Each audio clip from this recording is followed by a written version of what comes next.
नमस्ते। वंदे मातरम। दिन है 28 मई 2023, इतवार। और व्याख्यान नंबर 195। और स्वसमृद्ध परिवार की ग्रुप वॉइस चैट में स्वागत है आपका। भ्राजक पित्त भाग 3। पिछला व्याख्यान था 194 नंबर भाग 2। और विषय के बारे में विस्तार से बताते हुए दीपक भाई। वंदे मातरम। राम राम।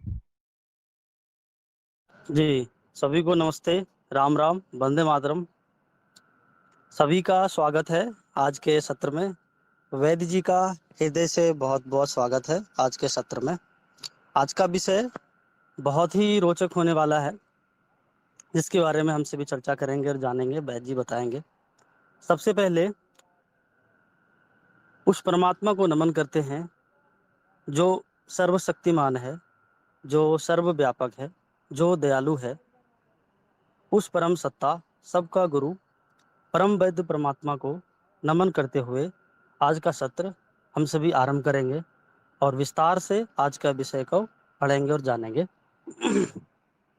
पिछली कक्षा में वैद्य जी बहुत सारी बातें, बहुत सारे तथ्य भ्रजक पित्त पर रखे थे। दूसरे भाग में जो 194 नंबर व्याख्यान था, उसका दूसरा भाग था, उसमें बताए थे बहुत सारे सूत्र, बहुत सारे अनुभव योग, अनुभविक योग भी कुछ बताते हैं जो वैद्य जी आरंभ में इन सब चीज़ों के बारे में जानने को मिला था। एक चीज़ वैद्य जी बताए थे, जो आप भोजन बनाते हैं, जो हम भोजन करते हैं, उसका भोजन खाने का जो नियम था, जो वैद्य जी बताए थे कि 1 घंटे के पूर्व 1 घटी 1 ओहरा जो इसको कहते हैं, उसके पहले हमें भोजन कर लेना चाहिए। वो क्या करता है, आपके प्राण जो शक्ति होता है, उसको संकट में नहीं आने देता, बचाता है। इस सब चीज़ों पर वैद्य जी ने चर्चा किए थे। हमने ये जाना था कि जो प्राण शक्ति है, सबसे अधिक इसका जो है जो प्राण शक्ति होता है सबसे अधिक भ्राजक पित्त में ही होता है। तो ऐसी-ऐसी बातें हम सभी जाने थे और समझे थे। और जो प्राण शक्ति का जो भ्राजक पित्त के साथ जो सबसे अधिक संबंध होता है, ये भी समझना था कि जो संबंध है, सबसे अधिक संबंध जो है भ्राजक पित्त का प्राण शक्ति के साथ होता है। ऐसी बहुत सारी जो कन्याएँ होती है, उसके बारे में वैद्य जी बताए थे। जो जिसको कि बाला स्त्री कहते हैं, उसके बारे में वैद्य जी चर्चा किए थे। जो 16 वर्ष की कन्या है, उसको बाला कहते हैं, इसके बारे में बताए थे। जो विवाह का जो नियम है पुरुष और स्त्री का, इसमें भी जो हमारा ये ब्राजक पित्त है, उसका संबंध है। प्राण शक्ति जो है उसका संबंध है विवाह से भी, कि पुरुष का जो उम्र है वो 25 वर्ष हो, स्त्री का जो उम्र है 16, 17, 18 वर्ष हो। इस उम्र में अगर विवाह होता है किसी दाम्पत्य का, तो बड़ा ही सुखमय जीवन होता है उसका, उसका ब्राजक पित्त विकृत नहीं होता। ऐसी सब चीज़ों पर वैद्य जी ने चर्चा की थे और बताए थे।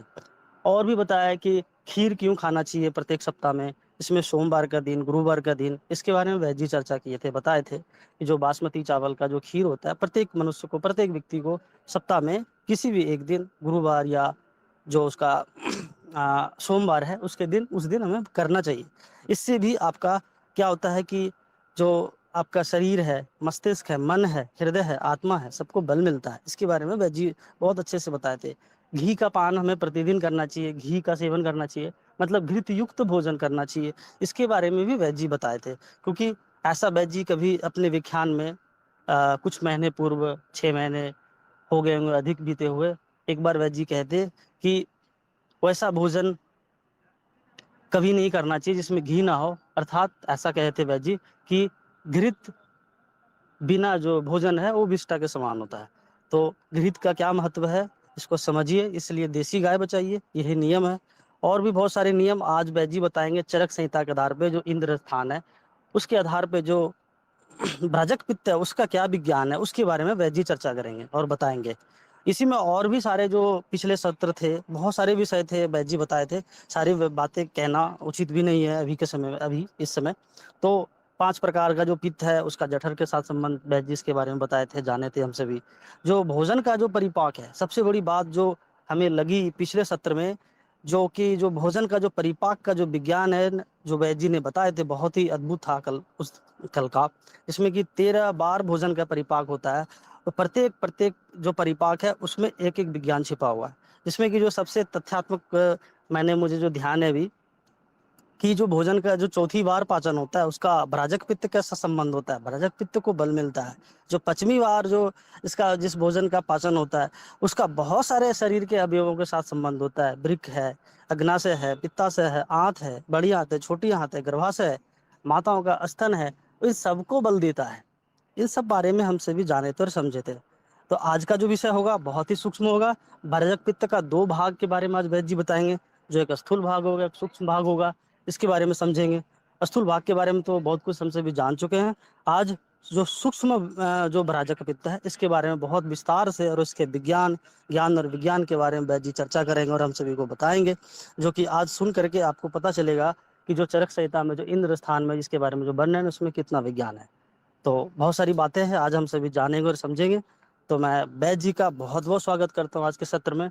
और मैं बैद जी से निवेदन करूंगा कि जो आज का विषय है, कृपया आरंभ करिए और हम सभी को ज्ञानित करिए। नमस्ते। जी, बहुत बहुत धन्यवाद और आप सबका भी हृदय से स्वागत है। सर्वप्रथम माता पिता के चरणों में नमन करते हुए, अपने गुरु को नमन तथा स्मरण करते हुए, भगवान धन्वंतरी जो कि आयुर्वेद के जनक है, उनको भी नमन करते हैं और आज का सत्र को आगे बढ़ाते हैं। सबसे पहले सूत्र लेते हैं जो कि भ्राजक पित्त से संबंधित है। तो आज का सूत्र जो हमने लिया है, दक्ष संहिता गौतम संहिता से लिया हुआ है, जो कि धर्मशास्त्र के उसको मान्यता मिला हुआ है। तो उसमें ये ऐसा सूत्र है, सद्य पक्व घृतम द्राक्ष्या बालास्त्री क्षीर भोजनम उष्णोदकम तरुच्छाया सद्य प्राणकरण सत। ऐसा दक्ष और गौतम जी कहते हैं।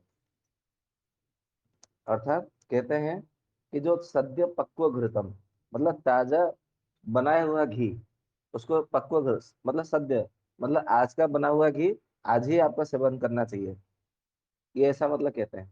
फिर कहते हैं कि द्राक्षा, द्राक्षा यानी कि जिसको हम मुनक्का कहते हैं, मुनक्का भी यदि हम सेवन करते हैं तो भी हमारा भ्राजक पित्त को वो ठीक करता है। भ्राजक पित्त, रंजक पित्त, साधक पित्त को, तीनों पित्त पित्त को ठीक करता है।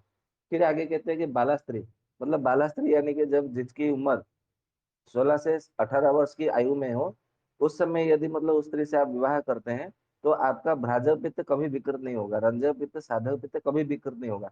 आजकल ऐसे पैसों के लालच में पड़े भरे पड़े हैं कि सबको मतलब ऐसा लगता है कि हम पहले सरकारी नौकरी करेंगे या तो कोई मतलब हम अपने पैरों पर खड़े हो जाएंगे, उसके बाद में हम विवाह करेंगे। तब मतलब लड़कियां भी आज ऐसे सोचती है, आज की मतलब मतलब पाश्चात्य सभ्यता को लिए हुए, कि वो सोचती है कि मैं मतलब अपनी बेटियों को पढ़ाई कर दूं, फिर मतलब उसको कोई मतलब नौकरी लग जाए, फिर उसको अच्छा वर मिलेगा।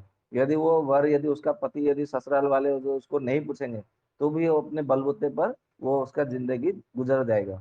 मतलब ऐसा माँ बाप भी सोचते हैं और बेटियां भी मतलब ऐसे ही सोचती है, मतलब बहनें। तो वो लोग क्या करते हैं कि अपने आप को मतलब सही मतलब पैरों पे खड़े होने के लिए कोई 30 साल में, कोई 35 साल में, कोई 40वें साल में विवाह करते हैं। तो फिर उसमें क्या होता है, एक तो पति का भ्राजक पित्त, रंजक पित्त, साधक पित्त विकृत होता ही होता है, साथ में अपना भी भ्राजक, साधक और रंजक पित्त विकृत हो जाता है। परंतु उन लोग को मतलब कौन समझाएगा, क्योंकि आयुर्वेद के आधार पर मतलब समझाने जाएंगे, बोलेंगे कि मतलब ऐसा किसका क्या हो गया है। वो तो मतलब उतने साल में विवाह हुआ था तो वो तो बहुत अच्छी थी, उसका जीवन तो बहुत अच्छा बीता था, तो उसको तो कुछ नहीं हुआ था। तो मतलब तुम लोगों को केवल बहाना चाहिए, खाली बोलने के लिए, बताने के लिए। मतलब ऐसा कहा जाता है कि जब तक उनको अनुभव नहीं होगा अपने जीवन में कि ये समस्या मतलब मुझे विवाह विलंबित करने के कारण हुआ, तब तक उन्हें मतलब कोई समझा नहीं सकता ये बात है। और फिर मतलब आगे कहते हैं कि क्षीर भोजनम मतलब सप्ताह में एक बार रात के समय, मतलब सोमवार के दिन या तो गुरुवार के दिन, ऐसा आयुर्वेद में भी वर्णन है। जब पाचक पित्त आरंभ होगा तो उसमें हम उसका रहस्य पूरा उन्मोचन करेंगे। तो क्षीर भोजन करने के लिए महर्षि गौतम जी और भगवान दक्ष जी भी मतलब कहते हैं। फिर कहते हैं कि उष्णोदकम, आप जब भी मतलब पानी पिए तो गरम गरम पानी ही पिए, ठंडा पानी, शीतल पानी कभी ना पिए। हाँ, यदि मिट्टी के बर्तन में रखा हुआ पानी पी रहे हैं तो बात अलग है, परंतु यदि मिट्टी का बर्तन ये नहीं है तो आप जब भी पानी पिएंगे तो गर्म पानी ही आपको पीना चाहिए। फिर कहते हैं कि तरुछाया, तरुछाया यानी कि आप यदि कहीं रास्ते में जा रहे हैं तो यदि मतलब आपको बीच बीच में मतलब थकान हो गया या तो कुछ विश्राम लेने को मतलब समय मतलब है, तो आप किसी तरु के वृक्ष के नीचे छाया में जाकर के बैठे विश्राम करें। या तो आप अपने घर में आसपास से, घर में मतलब घर में यदि कोई काम नहीं है तो जाकर के किसी पेड़ पर, पेड़ मतलब वृक्ष के नीचे छाया में जाकर के बैठेंगे। परंतु दुर्भाग्य है इस भारतवर्ष के लोगों का कि आजकल जो सरकार जो वृक्षारोपण के मतलब नाम से जो पैसा लुटा रहे हैं, या तो पैसा लोग लूट रहे हैं कि हम वृक्षारोपण कर रहे हैं, ये कर रहे हैं, वो कर रहे हैं, तो ऐसे ऐसे पेड़ लगा रहे हैं जिसकी कोई छाया ही नहीं होती। तो भले कैसा भी मतलब कोई भी वृक्ष हो, कैसा भी वृक्ष हो, यदि वो छाया ही नहीं देती तो फिर वो किसी काम का नहीं है। ठीक उसी तरह आगे कहते हैं कि ये जो 6 प्रकार का जो काम है, मतलब सद्य पक्व घृतम पहला हो गया, फिर द्राक्षा दूसरा हो गया। द्राक्षा आपको प्रतिदिन सेवन करने के लिए कहा गया है। ऐसा नहीं कि किसी दिन मतलब आपको आवश्यक पड़ा तो सेवन करना है, नहीं तो नहीं सेवन करना है, ऐसा नहीं है। प्रतिदिन आपको द्राक्षा का सेवन करना ही करना है, ऐसा कहते हैं। और कितनी मात्रा में सेवन करते हैं, तो द्राक्षा के गुणधर्म के मतलब आधार पर देखेंगे तो उसमें कहा गया है कि आप कम से कम 12 नंग, मतलब 12 पीस उसका मतलब सेवन कर सकते हैं। और अधिक से अधिक उसमें 144, मतलब 144 यानी कि 140 और 4, इतनी मात्रा में आप अधिक से अधिक मात्रा में आप उसका सेवन कर सकते हैं। उसमें आपको लाभ ही लाभ ही होगा, कोई नहीं, कोई हानि नहीं होगा। परंतु आपके अपनी अवस्था और अपनी स्थिति के अनुसार उसका सेवन करना है। मतलब कि जिसको कोई आवश्यक नहीं है इतना कुछ, तो वो 12 नंग सेवन कर सकते हैं, परंतु उसको पानी में भिगो करके उसका सेवन करना है। ऐसा मतलब सीधा उसका सेवन करेंगे तो हो सकता है आपके लिए मतलब पेट में गर्मी हो जाएगा, या तो फिर आपको पतला दस्त हो जाएगा, या तो फिर आपको अधिक मात्रा में भूख लगने लगेगी, कुछ ना कुछ समस्या हो सकती है। इसके लिए इसकी मतलब जो मात्रा नियत की गई है 12 से लेकर के 144 तक, ऐसा मतलब उसका नाता है। तो ये था गौतम जी का और भगवान दक्ष जी का जो भी है, उन्होंने मतलब बताया हुआ था, सूत्र के रूप में हमने मतलब उसको लिया। अभी हम सिद्धियों के विषय में चर्चा करते हैं।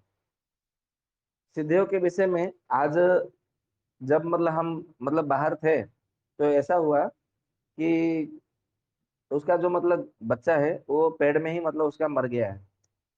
आज लगभग मतलब 1 डेढ़ बजे उसका मतलब फोन आया था। तो हमने उन्होंने मतलब हम उसके मतलब पास ही थे, उसके मतलब भाई जी, उन्होंने मतलब पूछा कि मतलब मेरी बहन को ऐसा ऐसा हुआ है, क्या करें। बोला भैया ऐसा है, हमारा निजी परिचित है कि रुद्राक्ष का मतलब पानी यदि भिगो भिगो या पानी देते हैं तो वो शीघ्र ही मतलब वो जो है वो बाहर निकल आता है। तो बोले कि अभी असली वाला रुद्राक्ष कहाँ खोजने जाए, ये करने जाए। बोला चलो ठीक है, आप कोई बात नहीं। दूसरा भी मतलब उपाय ये है कि गोबर का यदि रस है तो उसको मतलब योनि में भी थोड़ा मतलब उसको मतलब साफ करने के लिए मतलब धोने के लिए दे दो, और उसको पीने के लिए भी दे दो। तो उससे भी जो मतलब बच्चा मरा हुआ है वो पूरी तरह से तो बाहर नहीं आएगा, परंतु उसका या तो सर या तो उसके मतलब पैर जो है, दोनों पैर वो आ जाएंगे। तो आप ये कर सकते हैं। बोले नहीं अभी देसी गाय भी मतलब नहीं है, क्योंकि वो शहर में रहते हैं, वो तो ये भी संभव नहीं है।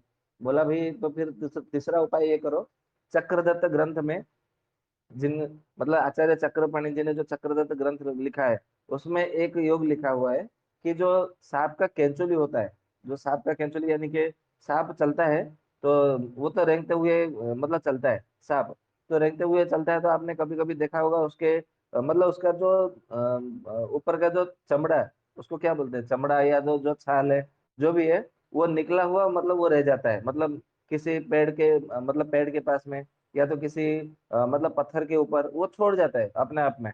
उसको केंचुली मतलब कहते हैं। तो उसका जो मतलब केंचुली है उसको ला करके क्या करना है, आपको जला करके भस्म कर देना है। ये आपको कहीं ना कहीं तो मतलब मिल ही जाएगा। तो उसको भस्म करके रख लीजिएगा। उसको 1 ग्राम की मात्रा में लेकर के शहद में मिला लीजिए, और मिला करके केवल आंखों में अंजन कर मतलब लगा देना है।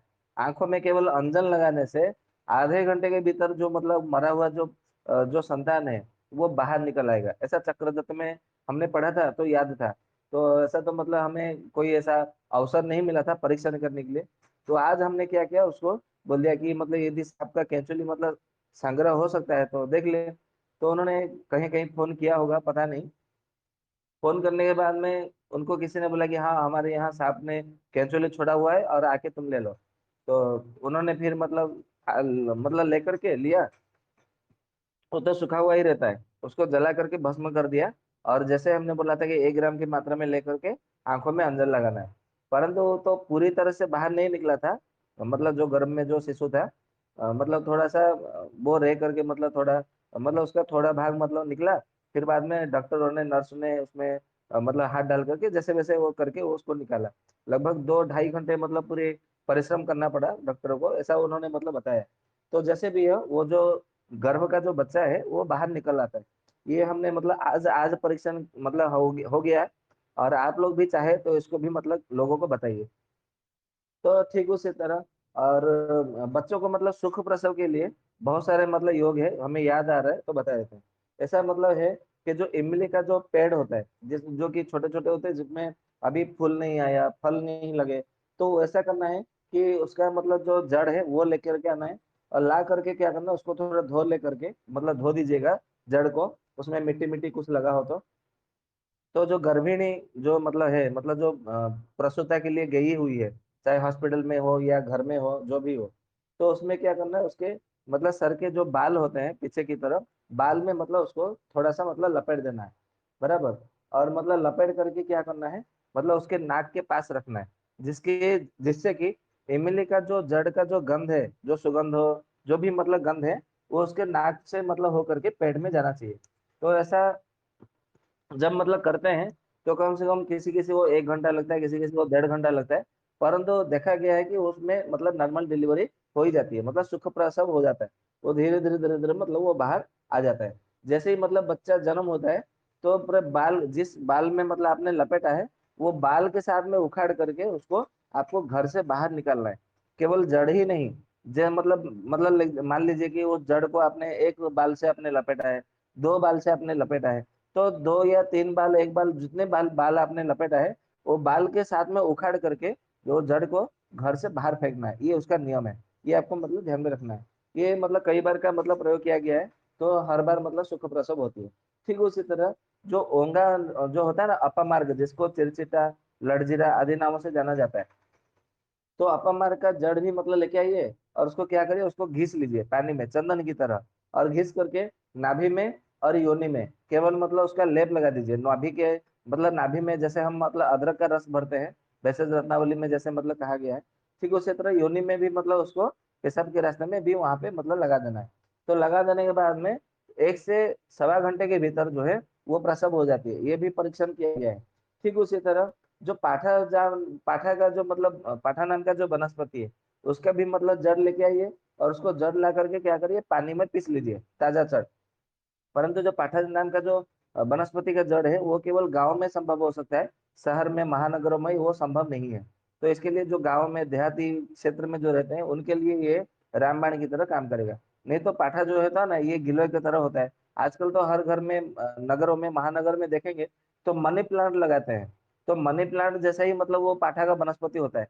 जब मनी प्लांट लगाते हैं, उसमें मनी आता है कि नहीं वो तो पता नहीं, परंतु पाठा लगाएंगे तो उसमें बहुत सारे मतलब आपको फायदा है। मतलब केवल फायदा ही फायदा है, लाभ ही लाभ है। इसके लिए हर घर में तो पाठा का वनस्पति होना चाहिए। गिलोय का, पाठे का, भुई आंवले का, ये मतलब होना ही चाहिए हर घर में।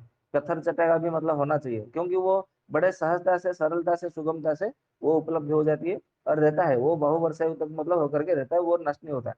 केवल पानी डालना होता है।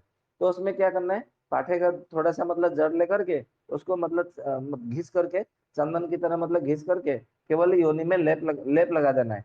तो उससे भी जो है आराम से मतलब सुख प्रसव हो जाता है। ठीक उसी तरह ये जो सफेद जो पुनर्नवा है, जिसको मतलब कोई कोई वर्षाभू बोलते हैं, कोई कोई क्या बोलते हैं उसको, ईड सीड भी बोलते हैं, बिहार के क्षेत्र में, उत्तर प्रदेश में। अभी हम अयोध्या गए थे, तो वहां पे मतलब हमने बोला कि ये उसको पुनर्नवा के नाम से मतलब जाना जाता है, वैद्य लोग इसको प्रयोग करते हैं। तो उन्होंने कहा कि नहीं नहीं, ये तो हमारे क्षेत्र में ईड सीड बोलते हैं। तो बोला चलो ठीक है, ईड सीड भी मतलब वो क्षेत्र के आधार पर अलग अलग नाम होते हैं। पेड़ पौधे तो एक ही होते हैं। तो ईट सीट है, या तो जो भी मतलब है वर्षा भूमि है, पुनर्नवा है, तो उसको मतलब लेना है। परंतु सफेद वाला लेना है। उसमें 2 तरह के होता है, लाल वाला होता है और सफेद वाला होता है। यहाँ पर आपको सफेद वाला लेना है, और उसका मतलब सफेद वाला लेकर के उसके जड़ का चूर्ण बना के आपको अपने घर में रख लीजिएगा, और वो 1 साल तक खराब नहीं होता है। 1 वर्ष के भीतर जितने भी आपके पास मतलब कोई स्त्री मतलब आए कि मतलब हमारा सुख प्रसव करना है, या तो ऐसा मतलब प्रसव डॉक्टर ने बोला है ऑपरेशन करने के लिए, ऐसा है वैसा है, तो उसमें से लगभग थोड़ा सा चूर्ण लेना है। मतलब 1 चम्मच की मात्रा में चूर्ण लेना है। उसको थोड़ा पानी मिला करके उसको मतलब क्या करना है, मतलब ज्यादा पानी नहीं, थोड़ा सा हल्का पानी मिला करके योनि में आपको लेप लगा देना है। मतलब पूरा पेशाब के रास्ते में, पूरा गर्भाशय तक, जो है जितना मतलब जहां तक आपको मतलब हाथ जा सकता है, वहां पे मतलब लेप लगा करके छोड़ देना है। तो देखेंगे 1 से 1.5 घंटे के भीतर जो है वो प्रसव हो जाता है। ठीक उसी तरह जो अड़ोसा का जो मतलब होता है, जिसको वासा के नाम से जाना जाता है, उसका मतलब पेड़ का मतलब पूरा पेड़ नहीं उखाड़ना है। केवल मतलब पेड़ मतलब ऐसा ही रहे, जीवित रहे, उसके उत्तर दिशा की ओर से मतलब थोड़ा सा जड़ लेकर के आना है। तो जड़ ला करके क्या करना है, लाल वाले धागे से, या तो पीला रंग का धागे से, या तो सफेद रंग के मतलब धागे से, सूती मतलब धागा जो होता है, जैसे मतलब हम कपड़े सिलाते हैं, दर्जी के पास में भी मतलब मिल जाएगा। या तो वो पूजा के दुकान में जो होता है ना, पंसारी के वहां पे भी, या तो पूजा के जो दुकान होता है वहां पे भी आपको मतलब मिल जाएगा। तो ला करके क्या करना है, उसके गर्भिणी की, गर्भवती स्त्री में कमर में बांध देना है। तो केवल कमर में बांधने से उसको मतलब आधे घंटे के बाद में वो धीरे धीरे धीरे उसके मतलब सूल आने लगता है और प्रसव हो जाता है। जैसे ही मतलब उसका प्रसव हो गया, तो उसको मतलब उसका जो मतलब जड़ है, आपने मतलब जो उसको मतलब बांधा हुआ है, मतलब ताबीज जैसा उसके कमर में बांधा हुआ है, वो कमर से निकाल करके घर के बाहर मतलब उसको फेंक देना है। ये आपको मतलब करना है। ठीक उसी तरह ये जो मतलब इंद्रायण नाम का जो लता होती है, आप लोग को मालूम है इंद्रायण का बीज का तेल, मतलब उसका पाताल यंत्र से निकाला हुआ जो तेल है, यदि उसको लगाते हैं तो बाल काले हो जाते हैं, और उसका सही में मतलब काले होते हैं। परंतु हमने मतलब उसको कई बार मतलब प्रयास किया कि उसका मतलब बीज संग्रह करके तेल अधिक मात्रा में निकालेंगे, परंतु बीज उतना मात्रा में मिलता नहीं है, तो हमने इतना इसका तेल नहीं मतलब निकाल पाए। परंतु थोड़ी मात्रा में एक बार मतलब 50-60 ml ऐसी मात्रा में निकाला था, तो थोड़ा सा मतलब काला तो पड़ता है, ये बात है। तो उसका जो मतलब इंद्रायणी का जो जड़ होता है, उसके जड़ को गाय का कच्चे दूध में उसको मतलब मिला करके लेप लगा दीजिए। और लेप लगा करके स्त्री का जो योनि है, गर्भवती स्त्री का योनि में पूरा लेप लगा दीजिए। तो देखेंगे 15 से 20 मिनट, ज्यादा से ज्यादा आधा घंटे में वो जो मतलब जो गर्भवती शिशु है वो बाहर निकल आता है। ठीक उसी तरह और एक बात है, जो कपास का जो वनस्पति होता है, कपास का जड़ भी उसका मतलब लेना है, 2 से ढाई तोले की मात्रा में लेनी है। और ले करके क्या करना है, उसका काढ़ा बना लेना है। और काढ़ा बना करके जब मतलब पीना पीने के लिए देते हैं, तो जो डॉक्टर बोलते हैं ना कि जब तक तुम्हारा पेन नहीं आता, यदि पेन तुम्हारा नहीं आता है तो तुम्हें ऑपरेशन करना पड़ेगा। ये मतलब जो बोलते हैं, तो कोई कोई मतलब जो स्त्रियां माता बहनें क्या होती है, वो घबरा जाती है, डर जाती है कि मुझे तो सही में पेन नहीं हो रहा है, मेरे कमर में दर्द नहीं हो रहा है, तो मुझे तो ऑपरेशन करना पड़ेगा। फिर वो क्या करते हैं, ऑपरेशन करा लेते हैं। तो ये पेन लाने के लिए जो है, कपास का जड़ का काढ़ा यदि मतलब पीने के दे देंगे, ऐसा मतलब ताजा सूखा ऐसा कुछ नहीं है। सूखा भी होगा तो भी चलेगा, ताजा भी होगा तो भी चलेगा। आप इसको मतलब बेहतर होगा, क्योंकि वो तो मतलब सीजनल है, मतलब आपको बसंत ऋतु में ही उसका मतलब कपास का ताजा जड़ मिल सकता है। इसके लिए ताजा के ऊपर उसको मतलब ज्यादा ध्यान न दे करके उसका सूखा के ऊपर भी ध्यान देंगे तो भी, क्योंकि हमने मतलब प्रयोग किया।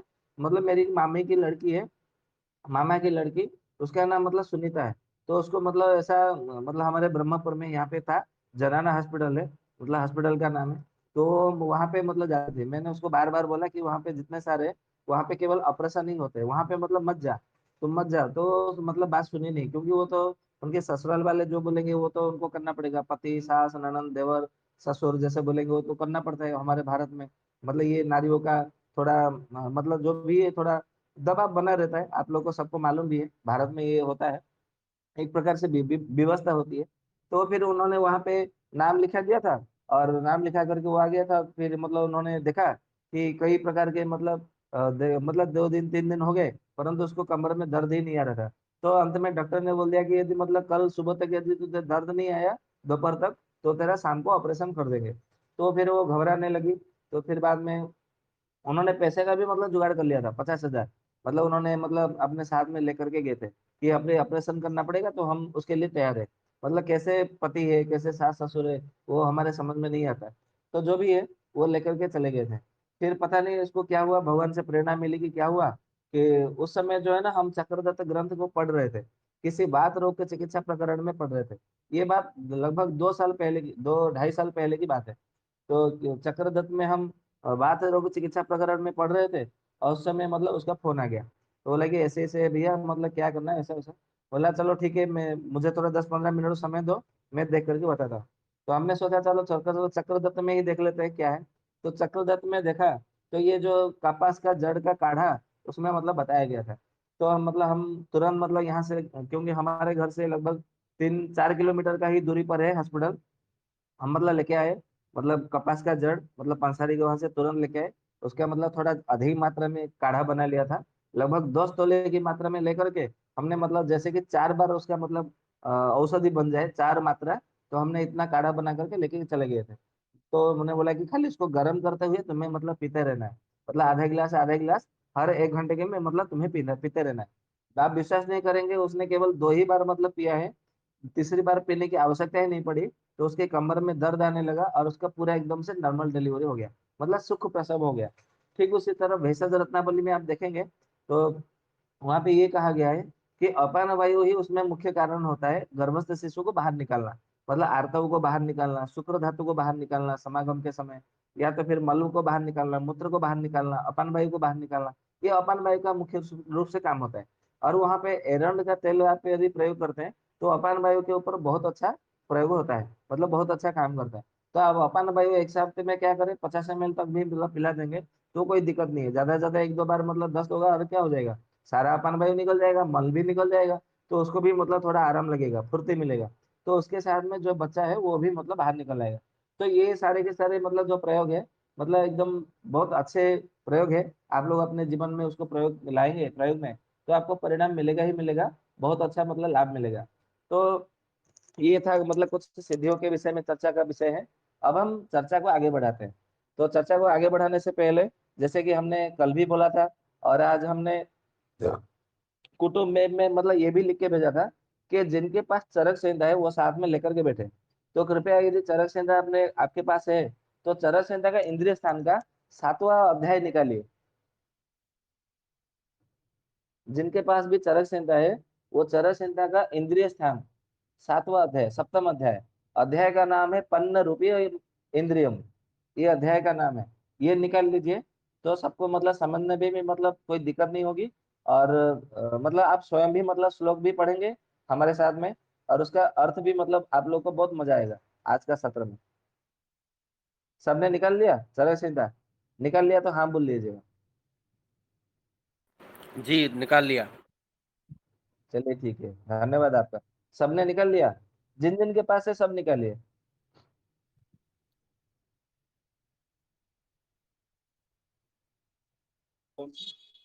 जी वैद जी निकाल लिए। चलिए बहुत अच्छा, धन्यवाद है आपका। इंद्रिय स्थान सप्तम अध्याय, अध्याय का नाम है पन्न रूपीयम मिंद्रियम, या तो पन्न रूपीयम इंद्रियम, ऐसे करके है। तो उसमें मतलब ऊपर से देखेंगे तो अथातः पन्न रूपीयम इंद्रियम व्याख्या श्यामः इतिह स्माह भगवान अत्रयः, मतलब अभी इसके बाद में पन्न रूपीय इंद्रिय की व्याख्या की जाएगी जैसा कि भगवान आत्रेय ने कहा था, ये उसका मतलब अर्थ है। अभी यहाँ पे मतलब फिर उसका जो मतलब ये तीसरे श्लोक में ये कहा गया है कि दृष्टियम यस्य विजानीयात् पन्न रूपम कुमारिकम प्रतिछाया अमर्या मक्षणो नयनम इच्छ चिकित्सितम चिकित्सितुम। इसका अर्थ यह है कि प्रतिच्छाया विषय का अरिष्टम, जिस व्यक्ति के नेत्र में प्रतिच्छाया स्वरूप कुमारी का नष्ट हो गई हो उसे देख कर चिकित्सक उसकी चिकित्सा करने की इच्छा न रखे। ये तो मतलब अरिष्ट, क्योंकि ये जो इंद्रिय स्थान में इंद्रिय स्थान में केवल मतलब विभिन्न प्रकार के अरिष्टों के विषय में बताया गया है वेद्यों के लिए, कि आपको ये मतलब रोगी में ये लक्षण देखे तो आपको चिकित्सा नहीं करनी है, ये लक्षण देखे तो आपको मतलब चिकित्सा नहीं करनी है, औषधि मतलब नहीं देनी है, ये सब मतलब ये इंद्रिय स्थान में सब कुछ बताया गया है। अभी ये हमारा विषय का नहीं है। अभी हम मतलब जो भ्राजक पित्त के जो साथ में जो जिसका मतलब विषय है, संबंध है, हम उसको मतलब देखेंगे। तो उसको यदि मतलब हमको समझना हो तो हमें मतलब क्या करना है, यहाँ पे हमको मतलब जाना है भ्राजक पित्त को समझने के लिए। नवम श्लोक को मतलब जाइए। नवम श्लोक में ये लिखा है कि प्रति प्रमाण संस्थानम जला दर्श ततपादिषु छाया यासा प्रतिच्छाया छाया वर्ण प्रभा आश्रय, मतलब प्रत्येक देह के प्रमाण और आकृति के अनुसार जल में, शीशे में, धूप आदि में, दीप प्रकाश, चंद्रमा के प्रकाश में जो भी है वो छाया दिखाई पड़ती है उसे प्रतिछाया कहा जाता है, ऐसा चरक जी बताते हैं। फिर कहते हैं कि छाया शरीरगत वर्ण और प्रभा के आश्रित होते हैं, ये मतलब है। तो इसके इसमें अभी मतलब किसी को समझ में नहीं आया है तो प्रश्न कर सकते हैं। आज का जो सत्र है वो आलोचना मूलक सत्र जैसे होगा, मतलब जिसको भी कोई बात समझ में नहीं आए वो प्रश्न कर सकते हैं अनम्यूट करके।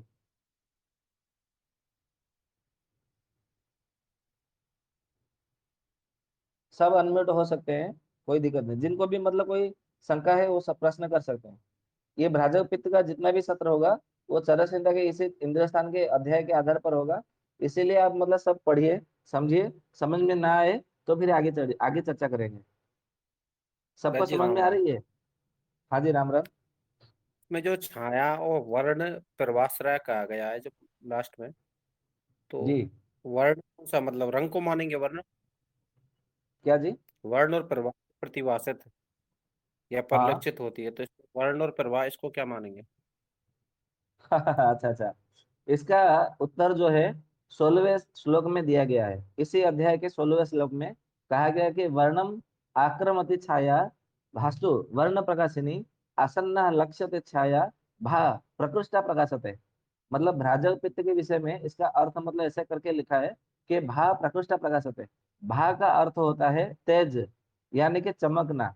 बराबर, तेज, दीप्ति या तो कांति, वर्ण, आप ऐसे समझ सकते हैं। भा का अर्थ होता है। तो भा को जो रंजक करके, रंजक करते करते हैं, यानी कि जो उसको चमक में परिवर्तन करता है या तो उसको कांति में मतलब परिवर्तन करता है, उससे भ्राजक पित्त के मतलब नाम से जाना जाता है। यहाँ पे भ्राजक पित्त का नामकरण को सूत्र के रूप में बताया गया है 16वें श्लोक में। फिर मतलब इसको श्लोक के अर्थ को समझते हैं। वर्णम आक्रमति, मतलब जो छाया, जो वर्ण को जो होता है वो आक्रमित करती है। आक्रमति यानी कि आच्छादित करती है। कौन करता है? छाया। कौन छाया? जो हमारे जो भ्राजक पित्त में जो कई प्रकार के छाया है। आप इसमें मतलब देखेंगे 13वें श्लोक में कहा गया है कि वायवी गर्हितम तो आसम चतस्रः स्यो सुखोदय वायवी तू विनाशाय क्लेशाय महते विवा। और फिर मतलब आप 12वें श्लोक में देखेंगे तो लिखा है शुद्ध वैदुर्य विमला सुस्निग्ध चामसी मतः स्थिर स्निग्ध घनाश्लक्ष्णा श्यामा श्वेता च पार्थवी। ऐसा मतलब करके उन्होंने मतलब लिखा है। और ऊपर मतलब श्लोक देखेंगे 11वां श्लोक में ये कहा गया है कि रुक्ष्यास्या वरुणा से यातु वायवी स हत प्रभा विशुद्ध रक्त त्याग्नेयी दित्ता मा दर्शन प्रिय। उसके ऊपर मतलब 10वें श्लोक में देखेंगे तो कहा गया है कि खादिनाम पंच पंचानाम छाया विविध लक्षण नाभसी निर्मला नीला सस्नेह स प्रभे वचः। मतलब एक एक श्लोक में एक एक प्रकार के छाया के विषय में बताया गया है, परंतु उसको मतलब उसको हम मतलब विस्तार से समझने का प्रयास करेंगे। बराबर। तो यहाँ पे जो मतलब 16वें श्लोक में जो कहा गया है कि जो छाया है वो वर्ण को आक्रमित करती है। आक्रमित यानी कि आच्छादित करती है। जैसे हम मतलब अपने शरीर को ढकने के लिए कपड़े पहनते हैं, ठीक उसी तरह जो छाया होती है मतलब जो भ्राजक पित्त होती है, हमारे जो जितने सारे जो त्वचा होती है वो त्वचा के ऊपर भ्राजक पित्त जो है वो ढक देती है। इसीलिए हमारे मतलब जो अंदर जो है ना, एक एक करके 7 चमड़े होते हैं, 7 त्वचा होती है। वो जब भ्राजक पित्त का अंतिम जो सत्र होगा उसमें हम सुश्रुत संहिता का उस अध्याय का हम अवलोकन करेंगे कि कितने प्रकार के मतलब भ्राजक पित्त का मतलब क्या क्या प्रभाव होती है। तो उसमें मतलब हम मतलब चर्चा करेंगे सुश्रुत संहिता को लेकर के। आप बोलेंगे कि मतलब चरक संहिता में थोड़ा सा बताया है, सुश्रुत संहिता में थोड़ा सा बताया है, क्योंकि मतलब आयुर्वेद को ऐसे ही मतलब रचना की गई है जैसे कि भविष्य में कोई विधर्मी आयुर्वेद को नष्ट ही ना कर सके। भले मतलब वेद को नष्ट कर ले, अन्य अन्य ग्रंथों को नष्ट कर ले, विज्ञान को नष्ट कर ले, परंतु आयुर्वेद के विज्ञान को नष्ट न कर सके, इसीलिए छंदबद्ध करके इसका रचना किया गया है। तो आयुर्वेद चरक संहिता में थोड़ा सा है, सुश्रुत संहिता में थोड़ा सा है, अष्टांग संग्रह में थोड़ा सा है, अष्टांग हृदय में थोड़ा सा है, भेद संहिता में थोड़ा सा है। मतलब सब में थोड़ा थोड़ा थोड़ा थोड़ा आपको मतलब मिलेगा। कहीं पर भी आपको पूर्ण रूप से आपको मतलब नहीं मिलेगा, ये है। परंतु इतना है कि चरक संहिता में पूर्ण रूप से केवल सूत्रों के आधार पर आपको मतलब मिलेगा। तो उन सूत्रों को हमें समझने की आवश्यकता है। तो यहाँ पे जो मतलब कहा गया है कि जो प्रभा जो है वर्ण को प्रकाशित करने वाली होती है, और छाया निकट से दिखाई देती है, प्रभा दूर से चमकती हुई दिखाई देती है। कोई भी पुरुष छाया और प्रभा से रहित नहीं होता। मनुष्य की विशेषताओं को छाया और प्रभा ही स्पष्ट रूप से प्रकट करती है। समय पर छाया और प्रभा के आश्रित भेद शुभ और अशुभ की उत्पत्ति सूचक होती है। ये उन्होंने मतलब इसका अर्थ बताया। अभी इसको मतलब जो 9वां श्लोक है, 9वां श्लोक जो कि आपने प्रश्न किया, छाया वर्ण प्रभाश्रया, मतलब इसका अर्थ क्या है? इसका अर्थ यह है, उन्होंने कहा है कि प्रति प्रमाण संस्थान यानी कि हर पुरुष के भीतर जो है भ्राजक पित्त का ये प्रमाणित रूप से मतलब रहती ही रहती है, मतलब उसका स्थान होता ही होता है। फिर क्या कहते हैं, उसका प्रमाण कैसे देते हैं कि जल आदर्श तत् तपादिशु, मतलब जैसे मतलब कहा गया है कि जल में, शीशे में, और मतलब धूप आदि में, दीप प्रकाश, चंद्रमा के प्रकाश, सूर्य के प्रकाश, किसी भी मतलब प्रकार के प्रकाश में, दीपक के प्रकाश में भी मतलब वो दिखा देती है, वो प्रमाण है इसका। और छाया या सा प्रतिछाया, मतलब जो तुरंत दिखाई देता है वो मतलब छाया होती है। और प्रतिछाया क्या है? प्रतिछाया कहते हैं कि मतलब जो प्रतिबिंब होता है वो प्रतिछाया होती है। ठीक उसी तरह जैसे हम मतलब जल में देखते हैं तो प्रतिबिंब है, वो प्रतिछाया है। तो परंतु यदि हमारा धरती पे जो गिरता है वो छाया है, ऐसा मतलब कहते हैं। फिर कहते हैं कि जो छाया वर्ण प्रभा आश्रया, मतलब ये जो छाया और प्रतिछाया है, ये वर्ण प्रभा ये दोनों के आश्रित होकर के रहती है। वर्ण और प्रभा के आश्रित होकर के ये रहती है। तो प्रभा क्या है, जो दूर से दिखाई देती है, और वर्ण क्या है, जो आपको निकट आने पर ही दिखाई देती है, जैसा 16वें श्लोक में उन्होंने मतलब कहा है। और 17वें श्लोक में इसको जो इसका अर्थ है विस्तार से बताया है। आप लोग भी मतलब 17वें श्लोक मतलब पढ़िए। किसको मतलब पढ़ना है, जो मतलब जो भी पढ़ना है पढ़ सकते हैं। 17वें श्लोक को कोई भी मतलब अनम्यूट करके पढ़िए। नाथ छायो ना प्रभय कश्चित विशेष विशेषस्ति चिन्यन्ति तु नृणाम शुभा अशुभ उत्पत्तिम काले छाया प्रभा आश्रया। जी बहुत बढ़िया। इसका अर्थ यह है कि उन्होंने कहा कि न अक्षयो न प्रभ कश्चित विशेष चिन्ह अयंति तो नृणम शुभ अशुभ उत्पत्ति काले छाया प्रभा आश्रय। इसका अर्थ यह है कि जो छाया की जो उत्पत्ति है, मतलब यदि हम मतलब देखेंगे तो उन्होंने कहा है कि मतलब ना छाया ना प्रभा, मतलब ना प्रभा न छाया, अकेले अकेले होती है। मतलब सुबह अशुभ उत्पत्ति के मतलब मनुष्य के नृणम शुभ शुभ उत्पत्ति को, मतलब यदि किसी का मतलब छाया या तो प्रभा में विकृत आ जाती है, मतलब भ्राजव पित्त जब विकृत हो जाती है काले, मतलब जब समय आने पर, तो नृणा का शुभ और अशुभ मतलब वहां से हम जो विशेष रूप से चिन्ह को हम उसको पहचान सकते हैं, ये उसका अर्थ है। मतलब जैसे मतलब मान लीजिए कि किसी का मृत्यु का समय मतलब आ जाता है, तो उसको देखेंगे, उसका जो चेहरा है वो चेहरा थोड़ा मतलब थोड़ा अलग से दिखाई देता है, क्योंकि न छाया न प्रभा, मतलब कोई भी जो पुरुष है, कोई भी मनुष्य है, कोई भी प्राणी है, ना वो छाया से दूर हो सकता है, ना ही प्रभा से रहित हो सकता है। इसका अर्थ यह है। फिर कहते हैं कि कश्चित, मतलब कश्चित मतलब ना दूर हो सकता है, विशेष चिन्ह अयंति तो, मतलब मनुष्य का जो मतलब है विशेषताओं को छाया और प्रभा ही स्पष्ट रूप से प्रकट करती है, मतलब चिन्ह अयंति, मतलब वो पहचान कराते हैं कि ये मनुष्य ऐसा है, वो मनुष्य ऐसा है, ये मनुष्य जीवित रहने वाला है, ये मनुष्य मरने वाला है, ये मनुष्य मतलब पूरा जीवन भर उसका सौभाग्य ही सौभाग्य है, ये मनुष्य का मतलब दुर्भाग्य ही दुर्भाग्य है, वो मनुष्य दुख से जिएगा, ये मनुष्य उसका पूरा जीवन आनंद ही आनंद है। ये सब भ्राजक पित्त बताते हैं। मतलब भ्राजक पित्त शुभ और अशुभ को उत्पत्ति करते हैं। जैसे मतलब चरक संहिता में पहले जब हमने चर्चा किया था 7वें अध्याय में भ्राजक पित्त के विषय में चरक जी ने ये कहा है कि भ्राजक पित्त ही जो है, जो कि मनुष्य को शुभ कर्म और अशुभ कर्म करने के लिए प्रेरित करते हैं। आपका मतलब पहला जो सत्र है उसमें मतलब हमने ये भी बताया था कि चरक जी ने ऐसा बता रहे हैं कि वो शुभ कर्म करने के लिए यदि प्रेरित देते हैं तो शुभ कर्म करता है, अशुभ कर्म करने के लिए जब प्रेरणा देती है भ्राजक पित्त, तो वो अशुभ कर्म करने लगता है, वो अपने आप में करने लगता है, वो जानबूझ करके नहीं करता, वो अपने आप में कैसे हो जाता है उसको भी पता नहीं होता। जैसे आपने देखा होगा अपरिचित फिल्म है, मतलब जो तेलुगु में साइड क्या साउथ मूवी, साउथ इंडियन का जो मूवी है, दक्षिण भारत का जो फिल्म है अपरिचित, आप लोगों ने देखा होगा। वहां पे क्या नाम है उसका, तो हीरो का नाम मुझे नहीं मालूम अभिनेता का, मतलब वो सादा सीधा रहता है, मतलब वो ब्राह्मण परिवार से होता है, वेद पढ़ता है और पुराणों को पढ़ता है, वेद की बड़ी मतलब वो निष्ठावान मतलब ब्राह्मण रहता है, नैष्ठिक ब्राह्मण रहता है, और वेद प्रतिदिन अभ्यास करता है, अग्निहोत्र करता है, ऐसा उसमें दिखाया जाता है। फिर वो मतलब कोई दुख से व्याकुल हो जाता है, कहीं पे रिश्ते क्या बोलते हैं रिश्वत लेते हैं, और मतलब कहीं पे कोई गलत होता है, तो वो अपरिचित बन करके मतलब वो आता है, वो उसे दंड देता है। मतलब ये आपने देखा भी होगा अपरिचित फिल्म में, मूवी में। तो ये भी मतलब ऐसा है कि वो अपने आप में हो जाता है, वो कोई करता नहीं है, मतलब जानबूझ करके नहीं करता है, वो अपने आप में हो जाता है, वो भावुकता से हो जाता है। ठीक है, वही जो है मतलब मैंने केवल उदाहरण दिया है आपको, आप लोग को समझने के लिए।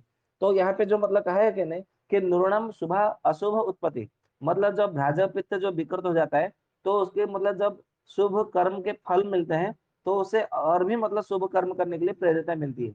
यदि उसके अशुभ कर्म के फल आते हैं, जैसे ज्योतिर्वेद के अनुसार ग्रहों के शुभ और ग्रहों के अशुभ फल मतलब मिलना, जो बोलते हैं ना ग्रह मतलब ज्योतिष के मतलब ग्रंथ के आधार पर, ज्योतिष विद्या के आधार पर कहा जाता है कि तुम्हारा मतलब इतना मतलब ये ग्रह है, तुम्हारा वो ग्रह है, और तुम्हारा ये है वो है, और इतना दिन तुम्हारा मतलब खराब चलने वाला है।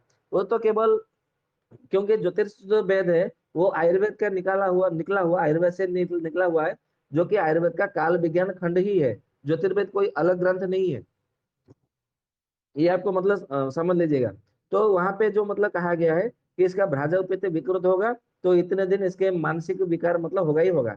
तो कितने दिन मानसिक इसका विकार रहेगा, ये जानने के लिए आयुर्वेद का काल विज्ञान खंड में जो ज्योतिर्वेद है वो उसका आश्रय लेना पड़ता है, सहारा लेना पड़ता है। इसीलिए चरक जी ने एक जगह पे कहा है सूत्र स्थान में कि वैद्य को केवल वैद्यत्व की मतलब भाषा मतलब नहीं समझना है, उसे सब प्रकार की विद्या आनी चाहिए। उसे मतलब तंत्र ज्ञान भी मतलब होना चाहिए वैद्य में। मतलब यदि वो वैद्य में मतलब वो इतना सारा मतलब ज्ञान नहीं होगा तो पूर्ण वैद्य नहीं हो सकता वो, मतलब संपन्न वैद्य नहीं हो सकता, विपन्न वैद्य रहेगा, मतलब असंपूर्ण वैद्य रहेगा, ऐसा चरक जी ने कहा है। तो इसी बात को मतलब यहाँ पे कहा गया है कि छाया प्रभा से, मतलब जो छाया होता है वो प्रभा के मतलब आश्रय में रहता है। छाया और प्रभा के आश्रित में मतलब शुभ और अशुभ कर्म की मतलब होती है। अब ये जो छाया जो प्रभा है ये कहाँ से आती है, कैसे होती है? तो इसके उत्तर में सुश्रुत जी ने एक जगह पे कहा है शरीर स्थान में कि जो हमारा शरीर है ये पंच महाभूतों के आधार पर मतलब बनी होती है।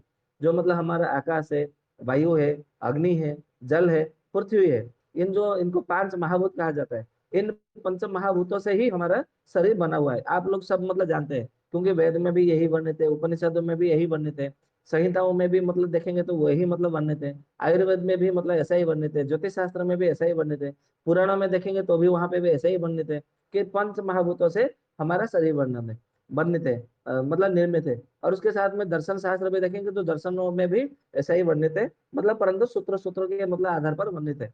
तो जो भी है हमारा पंच महाभूतों के आधार पर हमारा शरीर मतलब बना हुआ है। तो इसी पंच महाभूतों के आधार पर प्रभा और मतलब जो छाया मतलब प्रभा और वर्ण ये दोनों मतलब मतलब बनी हुई है। इसके लिए मतलब आप देखेंगे जो 14वें श्लोक को मतलब देखिए कि स्या तेजसौ, आप लोग पढ़िए श्लोक को।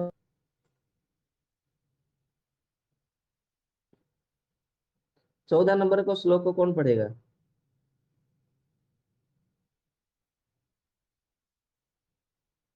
हेलो, आवाज आ रही है हमारी? मैं जी ही पढ़ वैद्य जी देता आ रही है। पढ़ता तो मैं ही पढ़ तो देता चल, हूँ। हाँ पढ़ लीजिए। स्यात् तेजसी प्रभा सर्वा सा तु सप्त विद्या स्मृता रक्ता पीता सिता श्यावा हरिता पांडु असिता पांडुरा असिता तासाम सा शुरविकार विकासिन्य स्निग्धाश्च विपुलाश्च या ता शुभा रुक्षमलिनः संक्षिप्ताश्च शुभोदयः। जी, इसमें ये कहा गया है कि स्यात् तेजसी प्रभा सर्वम सा तो सप्त विधा स्मृता। मतलब जो तेज होता है, जो प्रभा है, वो प्रभा 7 प्रकार की मतलब होती है। अब ये 7 प्रकार की प्रभा मतलब क्यों है, क्यों कही गई? क्योंकि यहाँ पे तो केवल पंच महाभूतों से ही मतलब हमारा छाया हमारी मतलब प्रभा उत्पन्न होती है। तो पंच महाभूतों से उत्पन्न हुआ तो 5 प्रकार का होना चाहिए। यदि 5 प्रकार का नहीं हुआ तो कम से कम उसमें 8 प्रकार का होना चाहिए, क्योंकि पंच महाभूत और वात पित्त कफ ऐसे मिल करके 8 होना चाहिए। या तो फिर उसमें मतलब एक से एक मतलब यदि मिलाएंगे तो कम से कम 25 होना चाहिए था, जो कि मतलब 25 प्रकृति हमारी बनी है। तो प्रभा यहाँ पे 7 प्रकार की क्यों कही गई? तो 7 प्रकार प्रभा क्यों कही गई है, इसका उत्तर जो है सुश्रुत संहिता में मिलेगा। जैसे कि हमने मतलब अभी थोड़ी देर पहले में कहा था कि सुश्रुत संहिता का मतलब हम अंतिम सत्र में चर्चा करेंगे कि 7 प्रभा क्या क्या है और 7 त्वचा क्या क्या है, उसके विषय में हम यहाँ से मतलब सुश्रुत संहिता में हम जानेंगे, वहां पे लिखा है। तो यहाँ पे जो कहा है कि 7 प्रकार की प्रभा होती है। तो जैसे कि मतलब पहला प्रभा है रक्त है, रक्त यानी कि लाल वर्ण की है। दूसरा पित्त यानी कि पीला वर्ण का है। तीसरा सीता यानी कि श्वेत वर्ण का है। चौथा श्याव, श्याव यानी कि मटमैला रंग का, जैसे मिट्टी का रंग होता है, जिसको खाकी वर्दी जैसे मतलब होता है ना पुलिस वालों का, तो या तो मिलिट्री वालों का, सैनिकों का होता है, उसे श्याव वर्ण कहते हैं। श्याव फिर कहते हैं कि हरित, हरित यानी कि पूर्ण रूप से जो मतलब पीला रंग है पूरा एकदम मतलब लाइट, जो येलो जो कहते हैं वो वाला है। फिर बोलते हैं कि पांडुर, पांडुर यानी कि पूरा जो मतलब सेट होते हैं, सेठ यानी कि जो कि ग्रे रंग होता है, जिसको धूसर वर्ण कहा जाता है, वो है। फिर कहते हैं कि मतलब काली मतलब असिता, असिता यानी कि काला रंग का। इस प्रकार से जो है 7 प्रकार की हमारी प्रभा होती है। तो इन मतलब प्रभावों में जो प्रभा विकसित है, स्निग्ध होती है, वो शुभ होता है, शुभ होता है। और जो प्रभा रुक्ष होता है, मलिन होता है, संक्लिष्ट होती है या संक्षिप्त होती है, वो अशुभ फल देने वाली होती है। ये तो केवल यहाँ पे शुभ कौन है अशुभ कौन है केवल मतलब जानने के लिए, पहचान करने के लिए ये कहा गया। परंतु यदि हम उसको देखेंगे भ्राजक का मतलब प्रभा को मतलब विषय में देखेंगे, तो प्रभा जो है ना, प्रभा का मतलब हमारा जो प्रभा का उत्पत्ति, वो तो पंच महाभूत से उत्पत्ति हुई ही हुए। और इसका मतलब जो जिससे जितनी मतलब प्रभा होती है, वो सारे के सारे जो प्रभा है, वहां पे मतलब आप देखिए तो ऊपर कहा गया है कि स्यात तेजस्वी प्रभा सर्वा, मतलब जितने प्रकार की जो प्रभा, यानी कि जो 7 प्रकार की जो प्रभा है, वो सारे के सारे तेज से उत्पन्न होती है। इसका अर्थ यह है, स्यात तेजस्वी प्रभा सर्वा, मतलब सभी जो प्रभा है वो तेज से उत्पन्न होती है। अब तेज मतलब किसको कहा जाता है, आपको मालूम है, जब हम बात पित्त कफ के ऊपर जब चर्चा कर रहे थे, मतलब पहले पहले, तो उसमें हमने ये भी मतलब कहा है, वात यानी कि वायु, और पित्त यानी कि तेज, तेज यानी कि अग्नि और सूर्य, ये 2 प्रकार का तेज होता है।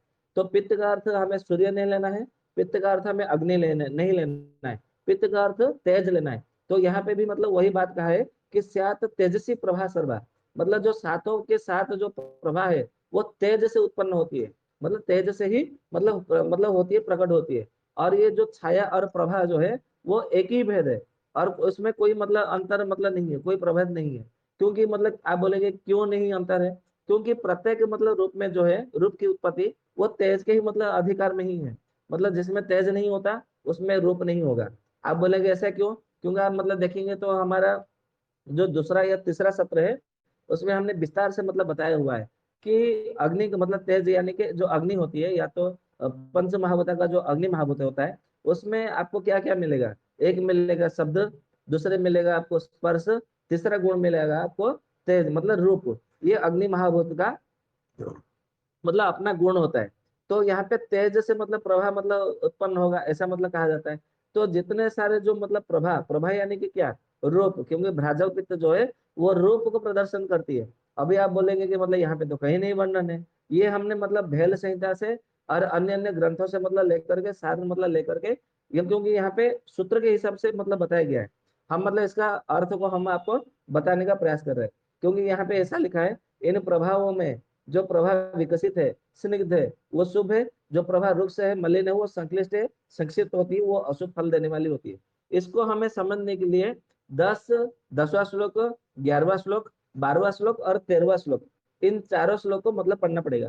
तो कृपया आप 10वां श्लोक पढ़े, फिर 11वां, 12वां, 13 पढ़ेंगे, तो एक एक श्लोक मतलब हम मतलब अर्थ करेंगे और समझने का प्रयास करेंगे। तो कृपया 10वां श्लोक पढ़िए।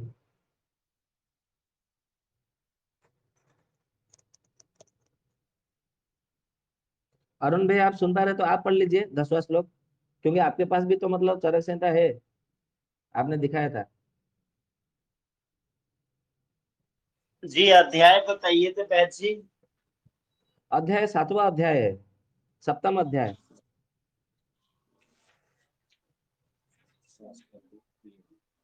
चरक संहिता किन किन के पास है, केवल विष्णु भाई, अरुण भाई के पास है, और किसी के पास नहीं है। दीपक जी मैं भैया के पास हो गए ना। हाँ जी, जी मैं पढ़ूं। हाँ जी, कोई भी पढ़िए, इसमें क्या है। जो पढ़ेंगे जी उनके जी मन से डर डर निकल जाएगा, और पढ़ने के लिए मतलब प्रेरणा मिलेगी, अभ्यास हो जाएगा, इसके लिए सबको पढ़ना है। जी आदिनाम पंचन पंचानाम छाया विविध लक्षणानां भैया नाभसी थोड़ा जोर से निर्मला बोलिए, जोर से पढ़िए।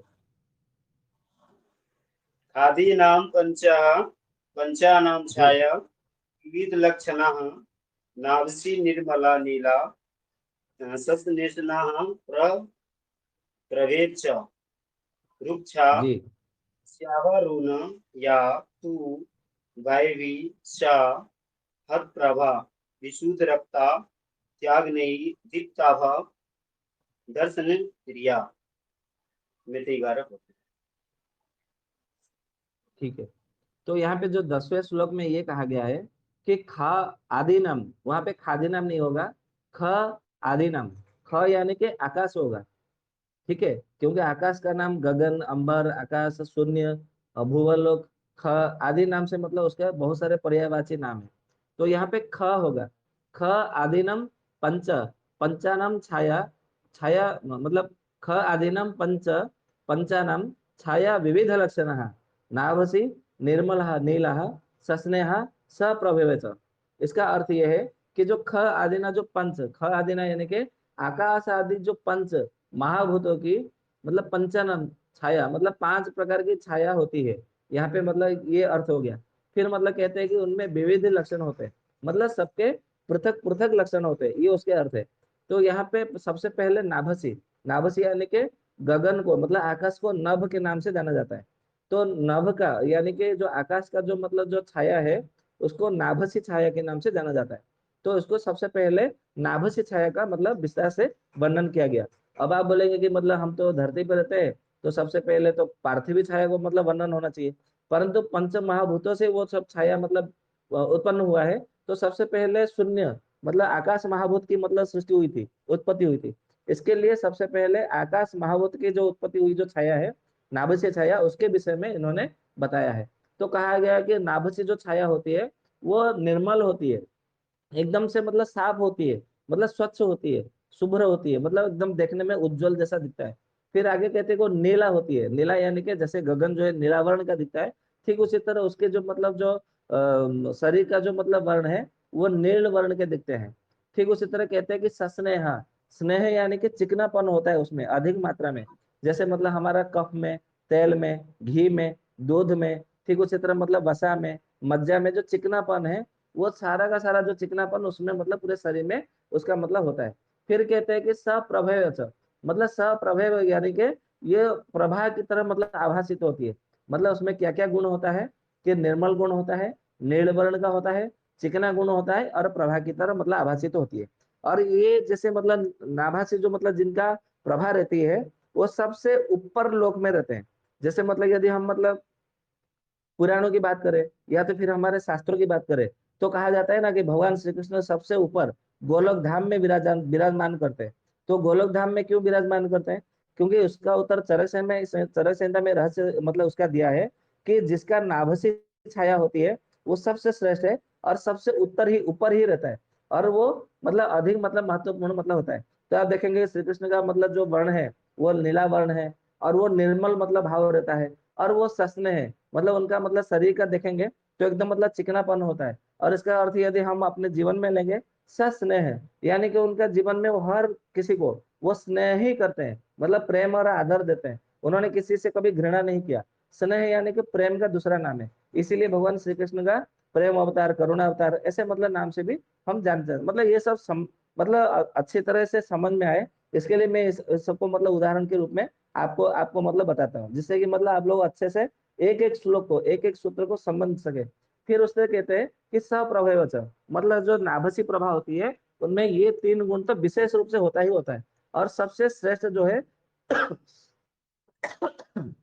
क्योंकि ये सबसे श्रेष्ठ होता है इसलिए वो सबसे ऊपर मतलब लोक में रहते हैं।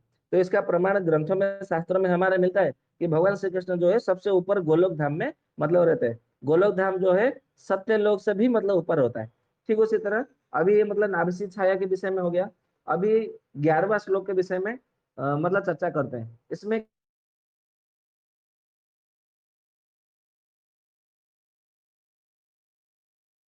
रुषा श्याव अरुणात् या तो वायवी सा हत प्रभा विशुद्ध रक्ता तो अग्नेयी दीप्ता माम दर्शन प्रिया। मतलब इसमें वायवी छाया और अग्नेयी छाया, मतलब इसके पहले मतलब दो चरण में वायवी छाया के विषय में बताया है, अंतिम दो चरणों में आग्नेय छाया के विषय में बताया है।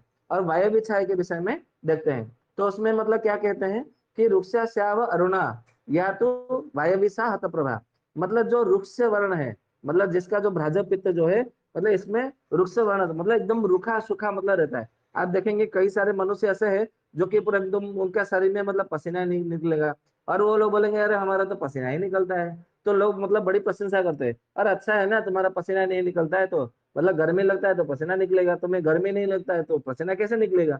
क्योंकि भ्राजक पित्त का ही उसमें मतलब ये मतलब भूमिका होती है। उन लोग को मतलब किसी किसी को अच्छा लगता है तो किसी किसी को विरक्त लगता है। तो जो भी है हम तो मतलब यहाँ पे समझ रहे हैं उदाहरण दे दे करके। तो उसमें कहा गया कि रुक्ष श्याव, श्याव यानी कि काला वर्ण का। फिर कहते हैं कि अरुण वर्ण, अरुण यानी वर्ण यानी कि आप जब देखेंगे जब मतलब सुबह धीरे धीरे मतलब सुबह होता है, रात का समय धीरे धीरे बीतता जाता है और सुबह का समय मतलब धीरे धीरे आने लगता है अरुण उदय से पहले, मतलब अरुण उदय का मतलब मुहूर्त। तो आप आसमान में देखेंगे हल्का सा मतलब नीला वर्ण मतलब दूर होता है और धीरे धीरे धीरे उसमें गुलाबी रंग जैसे मतलब आता है, आने लगता है। उस रंग का जो नाम है वो अरुण वर्ण है। ऐसे भी अरुण भाई तो है, अभी अरुण भाई ने ही अरुण वर्ण के विषय में पढ़ा है। तो जब ये तो अरुण वर्ण का जो है ये प्रभाहीन होती है, मतलब उसमें कोई प्रभा नहीं होती है। प्रभा नहीं होती है इसका अर्थ ये नहीं कि उसका भ्राजक पित्त नहीं है, मतलब प्रभाहीन होती है यानी कि उसमें तेज नहीं होता, क्योंकि वो वायवी छाया होती है, और वायवी छाया जो है उसमें प्रभा नहीं होती है। यदि हम इसको यदि देखेंगे, तो यदि हम शास्त्र पुराणों की बात करें, तो दक्षिण दिशा में जो यमराज रहते हैं, जो मृत्यु को मतलब लेते हैं, मृत्यु के देवता माने जाते हैं, वो सबका प्राण हरण करते हैं, ऐसा कहा जाता है। जैसे मतलब सावित्री व्रत के मतलब हिसाब से देखेंगे, सावित्री सत्यवान के विषय में, या तो नचिकेता के ये मतलब विषय में देखेंगे उपनिषद में, तो नचिकेता के विषय में उपनिषद में बहुत अच्छा मतलब वर्णन है। तो यमराज के मतलब पास गए थे, अपने पिताजी को बोला था, मतलब पिताजी को देखे कि वो सारे के सारे मतलब रोगी रुग्ण गायों को मतलब दान देते हैं, तो उन्होंने उनके मन में वैराग्य भाव आ गया, विरक्त भाव आ गया। तो उन्होंने बोले कि आप मतलब ये रुग्ण गायों को दे करके क्या मिलेगा आपको, दान पुण्य करने से थोड़ी कोई पुण्य मिलेगा। अरे तुझे कुछ मालूम नहीं है, ये मतलब मेरे यहाँ बोझ जैसा है, मुझे इसको मतलब हटाना है, इसको दान में देना है, त्याग करना है। तो इसके लिए त्याग को ही, त्याग का अन्य दूसरा नाम दान होता है। तो उन्होंने मतलब बोल दिया। फिर नचिकेता बार बार मतलब उनके पास गए, वो समझे नहीं उनके पिताजी। तो उन्होंने बोल दिया कि आप तो आश्रम को ही पूरा खाली कर रहे हैं, मैं भी तो आश्रम का आप तो एक बोझ हो आश्रम में, मैं भी तो एक मतलब भीड़ लिया हुआ हूँ, जगह लिया हुआ हूँ, आप मुझे किसको दान में दे रहे हैं। तो उन्होंने बोल दिया कि जा, तू मतलब बार बार मुझे तो मतलब बोल रहे हैं ना, तो अंतिम मतलब सब लोग जो है यम के पास जाते हैं, तो मैंने तुझे यम को दे दिया। तो बोला ठीक है। तो यमराज के पास जाने के लिए वो तैयारी करने लगे। फिर उनके पास मतलब वो थोड़े कुछ ऋषि आए। फिर ऋषि आए तो फिर उन्हें समझाए, फिर दिव्य शक्ति दिया। फिर वो दक्षिण देश मतलब दक्षिण दिशा की ओर होकर के यमराज को जा करके मिले। फिर यमराज ने उन्हें बहुत सारे आत्म तत्व, मतलब बोध तत्व, मतलब उसमें बहुत सारे ज्ञान दिए हैं। ये सारा का सारा उपनिषद का नाम तो भूल गया हूँ, परंतु उपनिषद में देखेंगे तो उसमें बहुत अच्छे अच्छे मतलब ज्ञान दिए यमराज ने। तो यमराज जी का वहां पे जब मतलब नचिकेता ने देखा, ये ये प्रमाण मैं आपको इसलिए दे रहा हूँ, क्योंकि चरक संहिता जो एक एक सूत्र, एक एक बात जो लिखी है, वो असत्य नहीं है, परम सत्य है। आप देखेंगे उपनिषद में जब नचिकेता यमराज जी के दर्शन करते हैं, तो वो देखते हैं कि यमराज का जो शरीर है वो अरुण वर्ण है, थोड़े से मतलब काले वर्ण के हैं, और उनका पूरा शरीर जो रुक्ष है, और उनका पूरा एकदम शरीर में से पसीना नहीं निकलता है। ये सब लक्षण उसमें मतलब उपनिषद में लिखा है। आप लोग यदि चाहिए तो उपनिषद नचिकेता वाला जो उपनिषद है वो पढ़ सकते हैं, उसमें मतलब यही बात लिखी है। और यही बात आपको आयुर्वेद में मिलती है, और ये भ्राजपित्त के अंतर्गत ही आती है। तो आपको मतलब समझ करके जान करके हैरानी होगी कि मतलब ये सब मतलब कैसे एक दूसरे से मेल खाता है।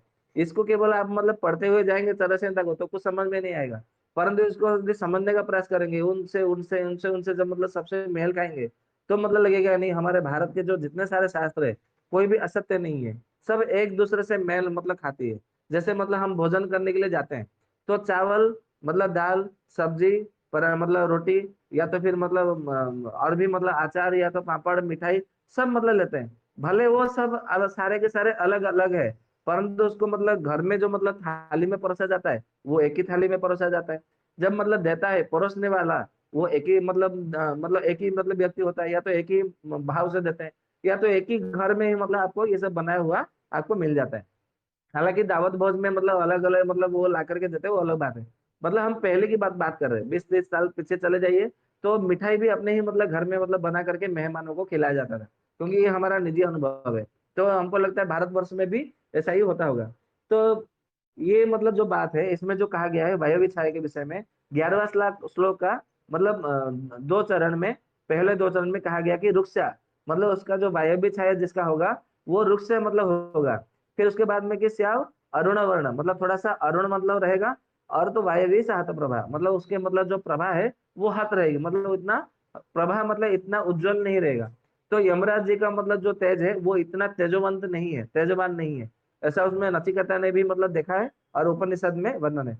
फिर उसके बाद में बताया जाता है कि विशुद्ध रक्तत्व अग्नि आग्नेय दीप्ता माम दर्शन प्रिया, मतलब जो अग्नि मतलब जो छाया होगा वो शुद्ध रक्त वर्ण की मतलब चमकदार मतलब होगा। मतलब उनका जो मतलब तेज है, जो मतलब राजपित्त मतलब जो उनका जो त्वचा होगी, जो चमड़ा होगा, वो एकदम मतलब शुद्ध रक्त वर्ण का सा होगा, और चमकने वाला होगा, और देखने में बड़ा ही प्रिय लगेगा। तो इसको आग्नेय छाया मतलब कहा जाता है। अभी इसको मतलब हम यदि समझने के लिए प्रयास करेंगे, तो हम देखेंगे तो इसका मतलब जीता जागता मतलब उसमें किस में आता है, तो ये आता है हमारे मतलब जो भगवान सूर्यदेव जब उदय होते हैं और अस्त होते हैं, तो उस समय मतलब देखने को मिलता है। या तो हमारे जो अग्निदेव है, जो हम आह्वान करते हैं, जो भी करते हैं, वो अग्निदेव भी जो है हमारे वो शुद्ध रक्त वर्ण के ही मतलब थे। या तो फिर हम वाल्मीकि रामायण पढ़ेंगे तो जो महाराज विभीषण है, विभीषण का भी मतलब जो उनका जो भ्राजपत्य यानी कि जो उनकी छाया है, मतलब त्वचा, वो रक्त वर्ण का ही सही था और चमकदार था, और उनके मतलब देखने में ही बड़े मतलब वो प्रिय होते थे। हालांकि वो मतलब राम भक्त है, वो अलग बात है कि वो वैष्णव धर्म को अपनाते हैं, राम भक्त है, परंतु उनके जो मतलब अग्नि छाया उनमें विद्यमान थी। तो ये मतलब सब हमको मतलब समझना है। ठीक उसी तरह अभी 12वां श्लोक कौन पढ़ेगा? दीपक भाई आप पढ़ लीजिए 12वां श्लोक। जी जी। शुद्ध वैदुर्य विमला सुस्निग्धा चाम्भसी मता स्थिर स्निग्धा घना सलक्षणा श्यामा श्वेता च पार्थिवी। जी, इसमें एक ही 12वें श्लोक में मतलब जल का जो मतलब है, मतलब आम्भसी छाया और पार्थिव छाया, दोनों छाया के विषय में बता दिया गया है। मतलब पहले दो चरण में आम्भसी छाया और अंत के दो चरण में पार्थिव छाया के विषय में बताया गया है। तो इसमें कहा गया है शुद्ध वैदुर्य विमला सुसिग्ना च आम्भसी मतः। मतलब जो वैदुर्य मणि यानी कि आप देखेंगे जिनको इसको अंग्रेजी में क्या बोलते हैं, मतलब जो केतु का होता है ना, जिसको गोमेद नहीं गोमेद नहीं, वैद्य मतलब मणि जो होता है, क्या बोलते हैं उसको, केतु को टोपाजिया ऐसा कुछ बोलते हैं, टोपाजिया लहसुनिया ऐसा कुछ बोलते हैं अंग्रेजी भाषा में। तो वैदुर्य मणि का मतलब जो होता है, जो केतु के लिए मतलब पहना जाता है, तो उसकी तरह मतलब वो स्वच्छ दिखेगा और वो चिकना होता है। तो इसको आम्भसी छाया मतलब मानना चाहिए। तो वैदुर्य जो मणि होता है वो थोड़ा सा मतलब हरित वर्ण मतलब लिए, थोड़ा सा हरित वर्ण लिए, थोड़ा सा अरुण वर्ण लिए, थोड़ा सा मतलब बैंगनी रंग जैसा, जामुन रंग जैसा, वो थोड़ा मतलब उसमें दिखेगा उसका रंग। तो बराबर, तो ये जो है उसको मतलब आम्भस्य छाया मतलब समझना चाहिए। तो ये छाया किसमें मिलता है? तो कहा जाता है कि जो हमारे जो ग्रह राज जो शनिश्चर है, उसमें ये छाया मतलब देखने को मिलता है। मतलब मैं आपको ये सब उदाहरण इसीलिए दे रहा हूँ क्योंकि आप मतलब इसके सत्र के बाद में जब आप उसको मतलब देखेंगे, ये सब मतलब गूगल में भी उनका मतलब प्रतिमूर्ति देखेंगे, चित्र देखेंगे, तो समझ में आ जाएगा, अच्छा अच्छा ये आम्भसी छाया है, ये आग्नेय छाया है, ये वायव्य छाया है, ये नाभसी छाया है, ये पार्थिव छाया है। आप लोगों को समझ में आ जाएगा। फिर मतलब जब आप चिकित्सा करने लगेंगे, चिकित्सा करने के लिए जब जाएंगे तो आपको समझ में आ जाएगा, हाँ हमें इसकी चिकित्सा करनी है या नहीं करनी है। मतलब हम ये सब मतलब आपको बताने की इसलिए आवश्यकता है क्योंकि यदि बात पित्त कफ का ये सब मतलब अधिक अच्छे से नहीं समझेंगे तो आपको नाड़ी भी मतलब आपका जो ज्ञान है वो सही तरीके से पकड़ नहीं पाएंगे। इसीलिए आपको सबसे पहले जो शरीर क्रिया है मतलब फिजियोलॉजी आयुर्वेद का, वो हमें समझना पड़ेगा, बात पित्त कफ, जो कि हम वही मतलब आप लोग को समझाने का प्रयास कर रहे हैं। तो इसमें जो कहा गया है कि शुद्ध वैदुर्य विमला, मतलब शुद्ध वैदुर्य यानी कि जो मतलब लहसुनिया, लहसुनिया बोलते क्या बोलते हैं अंग्रेजी में मालूम नहीं, मतलब वो केतु ग्रह के लिए रत्न धारण करते हैं, उसको वैदुर्य बोलते हैं। तो जो वैदुर्य मणि की तरह मतलब थोड़ा सा जामुन रंग लिए, थोड़ा सा नीला रंग लिए, थोड़ा सा पीला रंग लिए, वो मतलब होता है, मतलब तीनों रंग उसमें मतलब मिला जुला रहता है। तो ऐसे मतलब मिला जुला हुआ रहता है और वो चिकना पूरा रहता है। और उसको मतलब आंबा से छाया यानी कि जलीय छाया उसको कहते हैं। तो ये इसका मतलब प्रमाण चाहिए तो आप शनि महाग्रह को आप देख लीजिए, उनका जो शरीर है वो आंब से छाया होता है। फिर कहते हैं कि पार्थिव छाया, उसके मतलब अंतिम दो चरण में कहा गया है कि स्थिरा स्निग्धा घना श्लक्षणा श्यामा श्वेता च पार्थिवी। मतलब जो पार्थिवी छाया होती है वो स्थिर होता है, मतलब उनका जो मतलब कभी उनके शरीर में चमड़े का रोग होता ही नहीं है। ये मतलब समझिए, क्योंकि उनका स्थिरा मतलब उनका चमड़े का कभी कोई रोग नहीं होगा। फिर चिकना मतलब एकदम मतलब चिकना मतलब रहता है। फिर कहते हैं कि उसमें घना, घना यानी कि उसके पूरे शरीर में केवल रोम ही रोम आपको देखने को मिलेगा पूरे शरीर में। मतलब आपके कान में देखेंगे मतलब पूरा दाढ़ी मूछ मोटा मतलब पूरा आ जाएगा, मतलब छाती में बाल, कांधों में बाल, पीठ में बाल, मतलब पूरे पूरे शरीर में बाल, बाल ही बाल आपको देखने को मिलेगा। तो ये पार्थिव छाया मतलब कहा जाता है। फिर उसके बाद में कहते हैं कि सुलक्षणा, सुलक्षणा यानी कि वो थोड़ा मतलब कभी कभी अस्थिर मना होगी, मतलब कहीं कहीं पे गुस्से हो जाते होंगे, कहीं पे एकदम शांत हो जाते होंगे, कहीं पे ज्यादा सोचते होंगे किसी बात को लेकर के, कहीं बोलते सोचते होंगे अरे क्या सोचना है, छोड़ो जाने दो उसको, मतलब मैं अपना समय क्यों बर्बाद करूँ। मतलब ऐसा उनका मतलब विचार भी मतलब रहता है भाजक पित्त के आधार पर। क्योंकि अभी मतलब हमने जब हमने 16 और 17 मतलब जब श्लोक मतलब हमने कहा था, तो उन्होंने कहा था ना कि नृणम सुबह सुबह उत्पत्ति काल है, मतलब उसका शुभ विचार और अशुभ विचार जो है वो इसी से मतलब पता चल जाता है कि उसका मतलब भ्राजक पित्त क्या है, कैसा है। तो इसका जो पार्थिवी जो मतलब छाया होता है, वो कहते हैं कि वो श्यामा, मतलब वो कभी कभी जो है थोड़ा श्याम वर्ण के रहते हैं, मतलब कोई कोई थोड़े सांवले मतलब वर्ण के रहेंगे। फिर मतलब कहते हैं कि ये थोड़ा मतलब श्वेता भी रहेंगे, मतलब गोरे भी मतलब हो सकते हैं। मतलब इनका जो मतलब चर्म है वो कभी कभी मतलब कोई कोई इनका जो पार्थिव छाया होती है वो गोरे भी हो सकते हैं। और कहते हैं कि मतलब श्याम वर्ण भी होता है और श्वेत भी मतलब गोरे भी हो सकते हैं। इसको पार्थिव छाया मतलब ऐसा मानना चाहिए। इसका पूरा विस्तार से हम आज तो मतलब 9:30 बज गया, इसको हम कल विस्तार से चर्चा करेंगे कि मतलब ये छाया का क्या मतलब हमारे शरीर में प्रभाव है, मन के ऊपर प्रभाव है, और इसका क्या इसका रहस्य है, सब उसके विषय में विस्तार रूप से मतलब हम जानेंगे। हमने केवल आज श्लोकों को पढ़ा, उसके अर्थ को समझने का प्रयास किया, परंतु उसको विस्तार से अर्थ करेंगे, चर्चा करेंगे, कल करेंगे।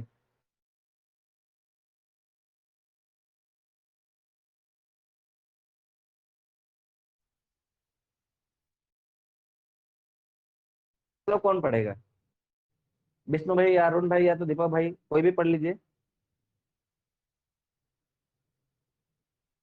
कौन से वाला पढ़ना है? जी देव जी। 13वां 13वां। कोई 13वां। भी पढ़िए, ऐसा कुछ नहीं है।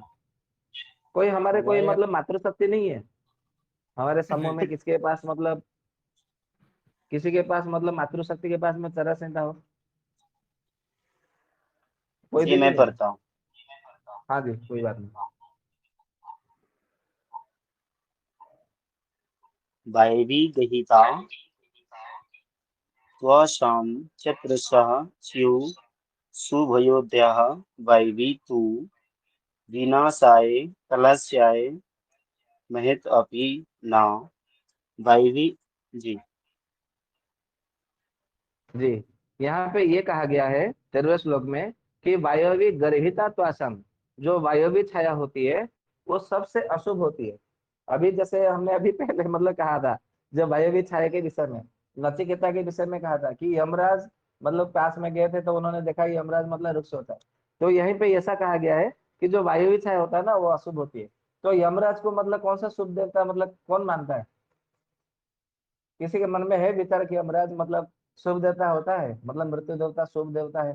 कोई ऐसा मतलब मन में मानता है ऐसा? अरे बोलिए भैया, कोई भी तो एक बोलिए।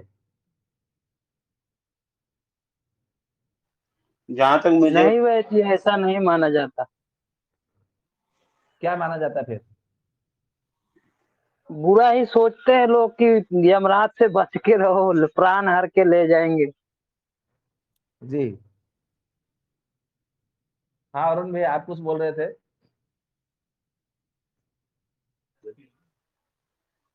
जी जहाँ तक मैं सुना हूँ कि यमराज का नाम नहीं लेना चाहिए, यमराज ठीक नहीं होता है। क्या जी?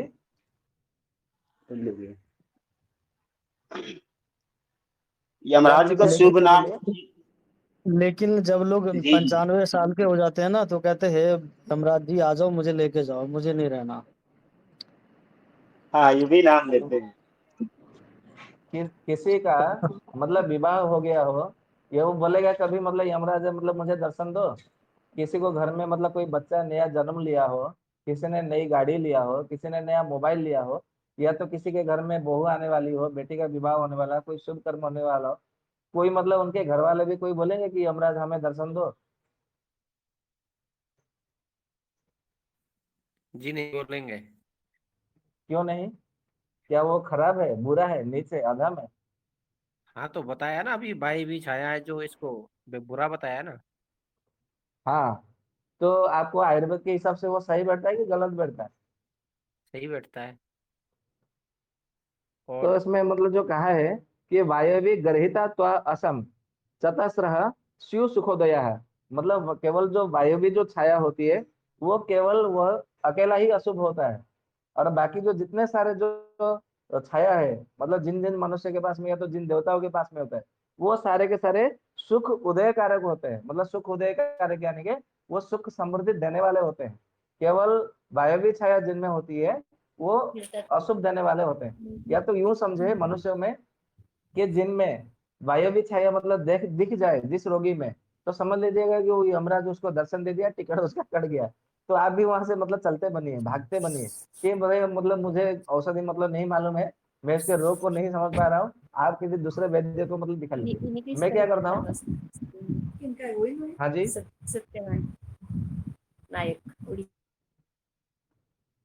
कोई कुछ बोल रहे हैं क्या? हाँ, तो मतलब ऐसा है, हम क्या करते हैं, मैं अपनी बात करता हूँ। जब मेरे पास ऐसे कोई रोगी आते हैं जो कि मतलब पता चल जाता है कि हाँ ये तो अभी ठीक नहीं होने वाले, तो मैं क्या करता हूँ, जो वैद्य मतलब थोड़े मतलब अहंकार लिए होते हैं, या तो फिर मतलब बोलते हैं कि यार ये ऐसा ठीक हो जाता है, वैसा ठीक हो जाता है, तो मैं क्या करता हूँ, एक काम करो, तुम उस वैद्य के पास चले जाओ, उस डॉक्टर के पास चले जाओ, वो बहुत अच्छा देखता है, वो मेरे से बहुत अच्छा है। बाकी मैं इसको तो मतलब मैं रोगी ही नहीं समझ पा रहा हूँ, तो मैं क्या बताऊँ। तो ऐसा करके हम भेज देते हैं, बाकी ये बताना नहीं चाहिए, अभी बात चल रही है तो मैं बता दिया। तो ऐसा मतलब करना चाहिए, जो वैद्य को यश की प्राप्ति की मतलब जो चाहते हैं, यश की कामना करते हैं, उनको ऐसा करना चाहिए कि मतलब उस रोगी को, जिस रोगी में वायविक छाया दिख जाए, तो उस रोगी को मतलब हमें नहीं देखना, मतलब ट्रीटमेंट करना नहीं है, औषधि नहीं बताना है। तो कैसे मतलब जानेंगे कि वायविक छाया क्या है, उसके विषय में अभी तो थोड़ा बता दिया गया है कि जो रुक्ष दिख रहा है, जो काले वर्ण के दिख रहा है, या तो थोड़ा अरुण वर्ण का प्रभाव मतलब लेकर के दिख रहा हो, उसको हमें चिकित्सा नहीं करनी है।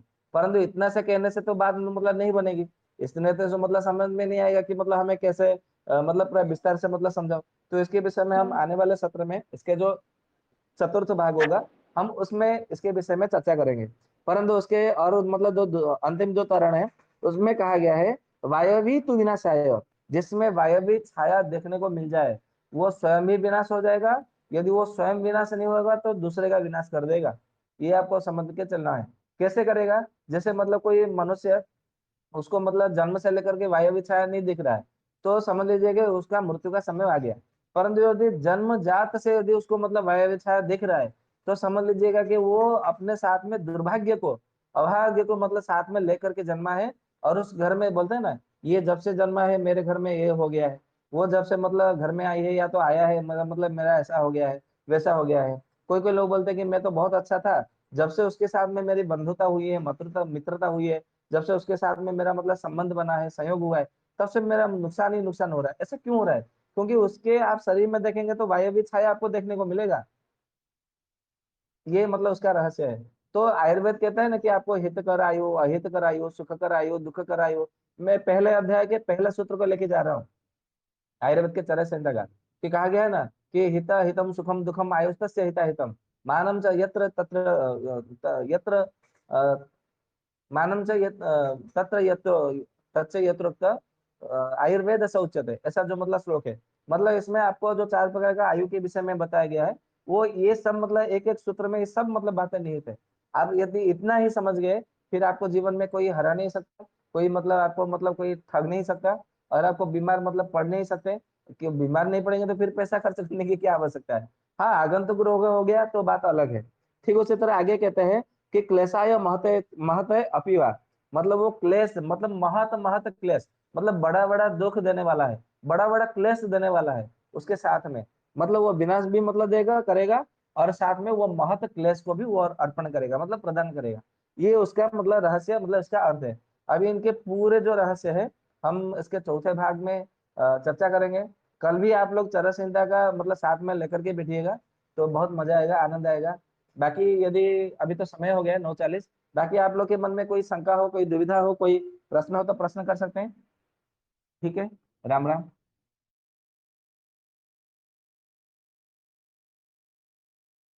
वैद्य जी, एक छोटा सा प्रश्न है कि जो आपने छाया के बारे में भी चर्चा की, नमस्ते तो हम मानव शरीर को छोड़ वैद्य के जी।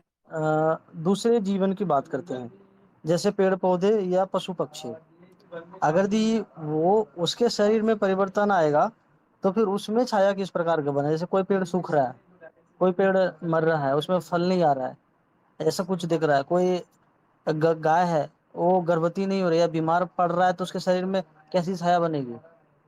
तो उसमें हम कैसे समझेंगे पेड़ पौधे पशु पक्षियों में, इसी सूत्र के आपका आधार जो पे या उसका सूत्र अलग होगा। आपका जो प्रश्न है, इसके विषय में हमारा कल का ही मतलब सत्र है। जैसे मतलब अभी हमने कहा कि हमने केवल अभी किताबों के अनुसार मतलब श्लोक के अनुसार हमने अर्थ किए, परंतु इसको विस्तार से चर्चा करना है, कल है। तो आपका उत्तर कल के सत्र में मिल जाएगा। कल के लिए थोड़ा प्रतीक्षा कर लीजिए, कल तक।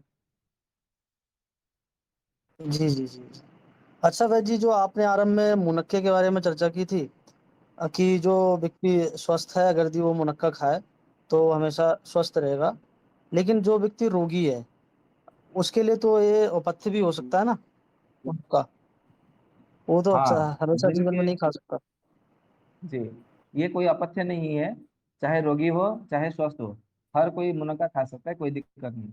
हाँ, परंतु किसी किसी के, इसीलिए तो वहां पे कहा गया है कि मात्रा कम से कम 12 से लेकर के 144 तक, मतलब उसकी मात्रा नियत की गई है।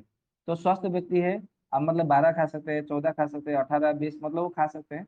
अभी थोड़ा इसके विषय में रुक जाइए, जब हमारा पाचन पित्त चर्चा होगी तो मुनक्का के विषय में एक अलग से सत्र होने वाला है, तो उसमें हम विस्तार से चर्चा करेंगे इसका क्या रहस्य है। आपने ग्रहणी में शायद मुनक्का खाने से संपर्क किया था, क्या ऐसा है? आपकी आवाज कट रही ग्रहणी है। रोग, मैं जी आपने ऐसा कहा था कि ग्रहणी रोगी को मुनक्का नहीं खाना चाहिए, कभी चर्चा हुई थी तो आपने वैसा बताया था, थोड़ा मुझे ध्यान है। हाँ, ग्रहणी ग्रहणी रोगी को मुनक्का इसलिए नहीं खाना चाहिए क्योंकि मुनक्का खाने के बाद में क्या होगा, फिर उसको दस्त लगेगा, इसके लिए नहीं खाना चाहिए। परंतु यदि वो खाना चाहे तो 12 नंग तो खा सकते हैं, ऐसा कुछ नहीं है। 12 नंग खाने से मतलब कोई ऐसा उसको दस्त नहीं लगेगा, मतलब बिल्कुल नहीं खाना चाहिए ऐसा नहीं है। अब बीच बीच में खा सकते हैं, 12 तक खा सकते हैं, क्योंकि 12 से कुछ नहीं होगा। अच्छा, प्रतिदिन 12 नग खा सकता है? हाँ, और उसको मतलब पानी में भिगो करके खाना है, ऐसा नहीं खाना है डायरेक्ट। पानी में मतलब पूरा भिगो अच्छा, दीजिए शाम को, सुबह में उसको चबा चबा करके खा लीजिए। ठीक है, वैद्य राम राम। धन्यवाद। गुरुजी वैद्य राम मुझे राम। बारे में पूछना था, ये चरक संहिता का बहुत सारे लोग मतलब लेखक कई लोगों का है, तो कौन सा सही रहेगा? जी, इसमें जी ऐसा है नमस्ते। कि चरक संहिता का कई सारे मतलब किताब तो है। इसमें आपको मतलब सबको सबसे पहले 3 टीका लेनी है, टीका के आधार पर। एक विद्यो 3 टीका लेनी है, दूसरा आयुर्वेद दीपिका टीका लेनी है, तीसरा जल्प कल्प तरु टीका लेनी है। ये तीनों टीका सबके पास में होना चाहिए, मतलब चरक संहिता 3 3 ग्रंथ होना चाहिए सबके पास में, तो अच्छा रहता है। बाकी आप मतलब तीनों ना रख सकते तो कोई बात नहीं, तो एक एक टीका तो मतलब होना ही चाहिए। और वो यदि एक ही ग्रंथ रखना है चरक संहिता का, तो आयुर्वेद दीपिका टीका, जो कि चक्रपाणी दत्त का मतलब टीका है, वो बहुत अच्छा टीका है, आयुर्वेद दीपिका टीका, वो रखिए। एक बार वैद्य राम नाम राम। दोबारा से रिपीट कर दीजिएगा तीनों का। रिकॉर्डिंग, भैया रिकॉर्डिंग में सुन लेना आप। Okay okay. हम टेलीग्राम में लिख के भेज देंगे, चिंता मत करिए। ये वैद्य में जो आपने सिद्ध योग में बताया था कैंचुली वाला प्रयोग, जी, तो उसको जैसे किसी का बीच में अगर दिक्कत होती है, जैसे बीच में अगर दिक्कत हो जाती है, उसको भी प्रयोग कर सकते हैं, जैसे 3 4 5 महीने में 6 महीने में कभी हो जाता है किसी को, उसके लिए भी कर सकते दिक्कत हैं हो उसको। जाती है बीच में, मतलब समझ में नहीं आया आपकी बात। जैसे वो आपने बताया ना कि गर्भ में वो बच्चा मतलब मर गया था, उसके लिए कैंचुली हाँ, वाला प्रयोग किया था। हाँ, मतलब तो मृत गर्भ को बाहर निकालने की वो प्रयोग है, मतलब वो उसका उपयोग है, वो प्रयोग करता है। तो यदि हाँ तो वो किसी को खबर। 4 5 महीने में मतलब गर्भस्राव हो जाए, मतलब गर्भपात हो जाए, उसके विषय में, हाँ। उसके विषय में भैया वो अलग है। उसको मतलब जहर बोलते हैं उसको, मतलब बच्चा नहीं बोलते, क्योंकि 4 5 महीने में बच्चा उतना नहीं होता है। उसको जो जहर निकालने की जो जो औषधि है ना, वो दे देंगे तो उसमें मतलब बहुत अच्छा काम करता है। हम उसके विषय में कल कल के सिद्ध योग में बता देंगे। बराबर, केवल मतलब इतना है कि हम उसको मतलब अभी बता देते हैं कि जो अति बला का जो मतलब होता है ना, आप लोगों ने पुंदक में मतलब गए तो थे अति बला को दिखाने के लिए, या तो गूगल में सर्च कर लीजिए अति नहीं बला। नहीं, जान अति बला का जान यदि मतलब जड़ मतलब मिल जाए, तो जिनका मतलब जो जहर नहीं निकल रहा है, मतलब जो गंदगी है वो पूरी तरह से नहीं निकल रहा है, गर्भपात हो गया, परंतु वो जो मतलब जो भी अवशेष है, मतलब जो शेष जो अवशेष जो मतलब है, मतलब मैल गंदगी या तो जो भी मतलब कहते हैं, कोई कोई जहर बोलते हैं, तो निकल नहीं रहा है। केवल अति वाला का जो जड़ है, उसको केवल मतलब माथे पे लगाने से, मतलब बालों में लगाने से, या तो जैसे हम मतलब क्या मतलब फूल जैसे लगाते हैं ना, फूल गजरा या जो जैसे लगाते हैं।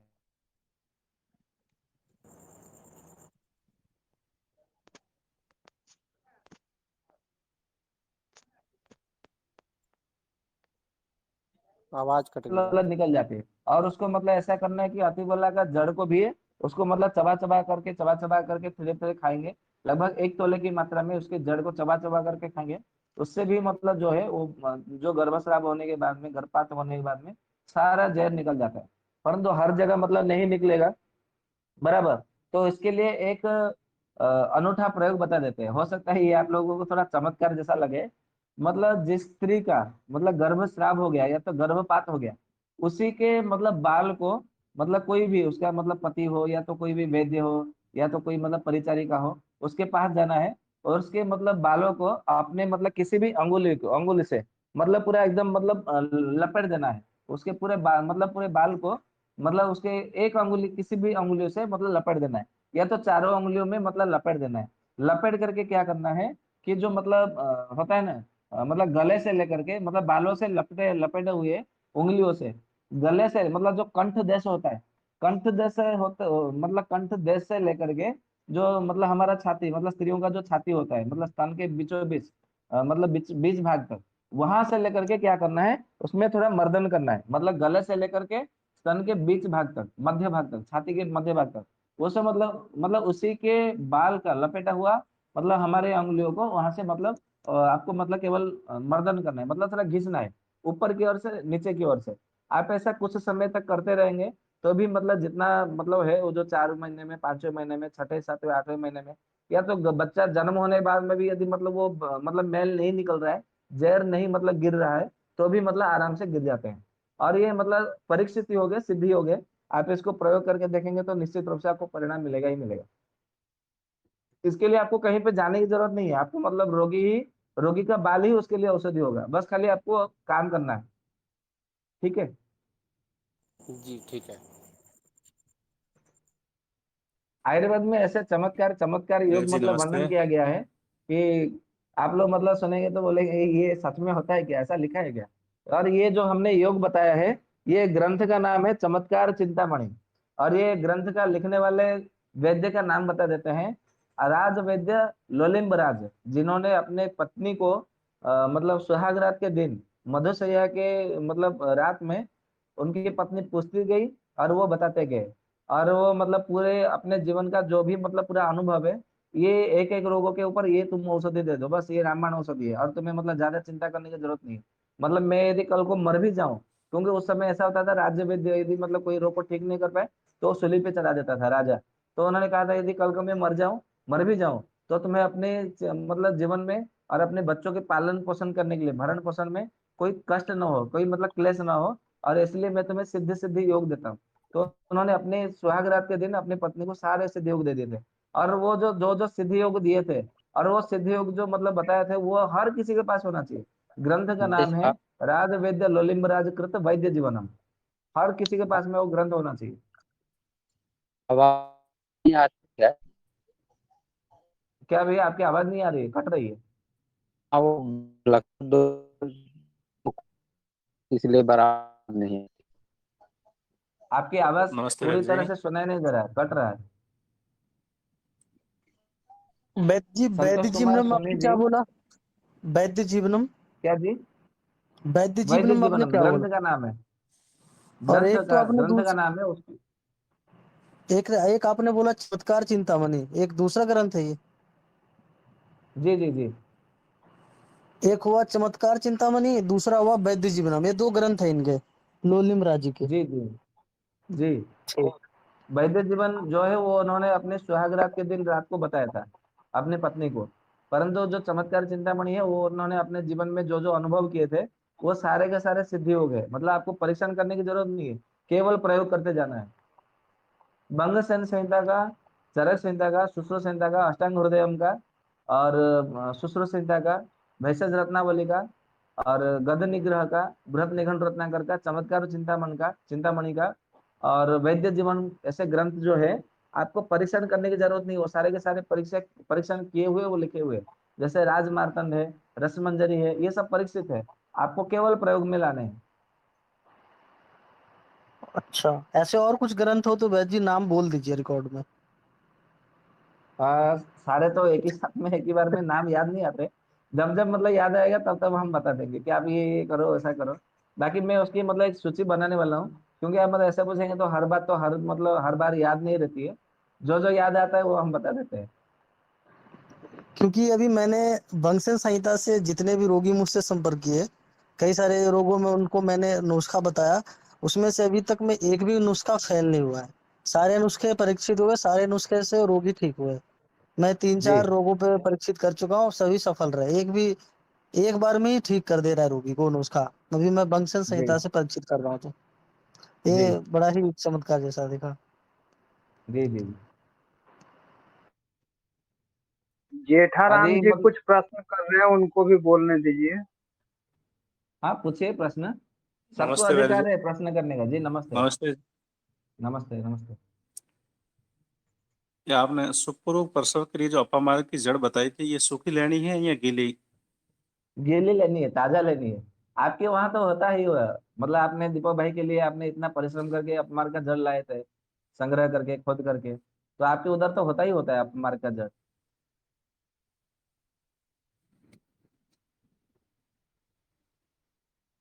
हेलो, आवाज आ रही है हमारी?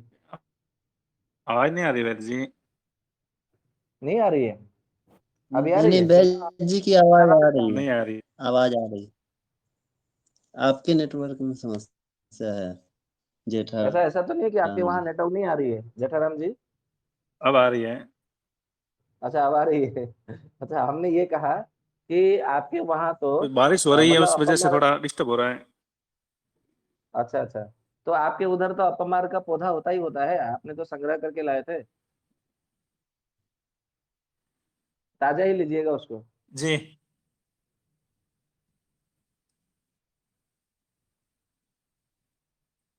ठीक है, और किसी का कोई प्रश्न हो, कोई शंका हो? अच्छा, आज का सत्र कैसा लगा आपको, आप लोगों को सबको? अच्छा लगा या मतलब विरक्त लगा, बोरिंग तो नहीं लगा? बहुत अच्छा लगा बहन जी, बहुत अच्छा। अच्छा। अच्छा ठीक है, तो फिर सत्र को समापन करें शांति पाठ करके, क्या कहते हैं आप लोग?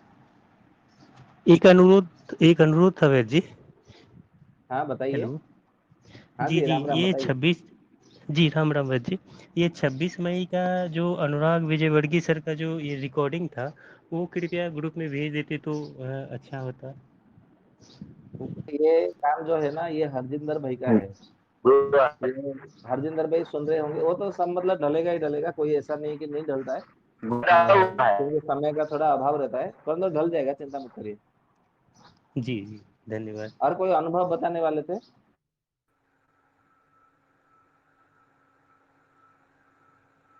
ठीक है, तो दीपक भैया फिर शांति पाठ करें। जी बस जी, बस बस। किसी का और कोई शंका तो नहीं है, कोई प्रश्न? देखिए राम हाँ जी राम राम। बेद जी, एक थोड़ा सा हट के प्रश्न है प्रारब्ध के ऊपर। अच्छा, बोलिए।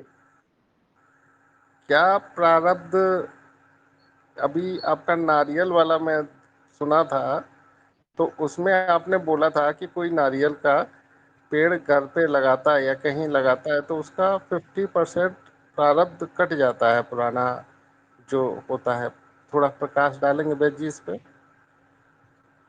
प्रारब्ध पूरी तरह से नहीं करता है, परंतु उसमें ऐसा है कि जैसे मतलब मान लीजिए कि आपका मतलब कोई दुर्घटना होने वाली है, तो दुर्घटना में यदि आपका मतलब अकाल मृत्यु मतलब प्रारब्ध प्रारब्ध में लिखा है, तो अकाल मृत्यु ना होकर के थोड़ा मतलब गंभीर क्षत हो जाएगा, मतलब चोट हो जाएगा, चोट आ जाएगी, तो ये हो सकता है। मतलब प्रारब्ध पूरी तरह से नहीं कटेगी। आप कोई उपाय करते हैं तो फिर उसमें मतलब जो है उसका गंभीर में से वो थोड़ा मतलब थोड़ा सुगमता से आ जाती है, केवल इतना फर्क होता है। बाकी प्रारब्ध पूरी तरह से किसी का भी नहीं करती है।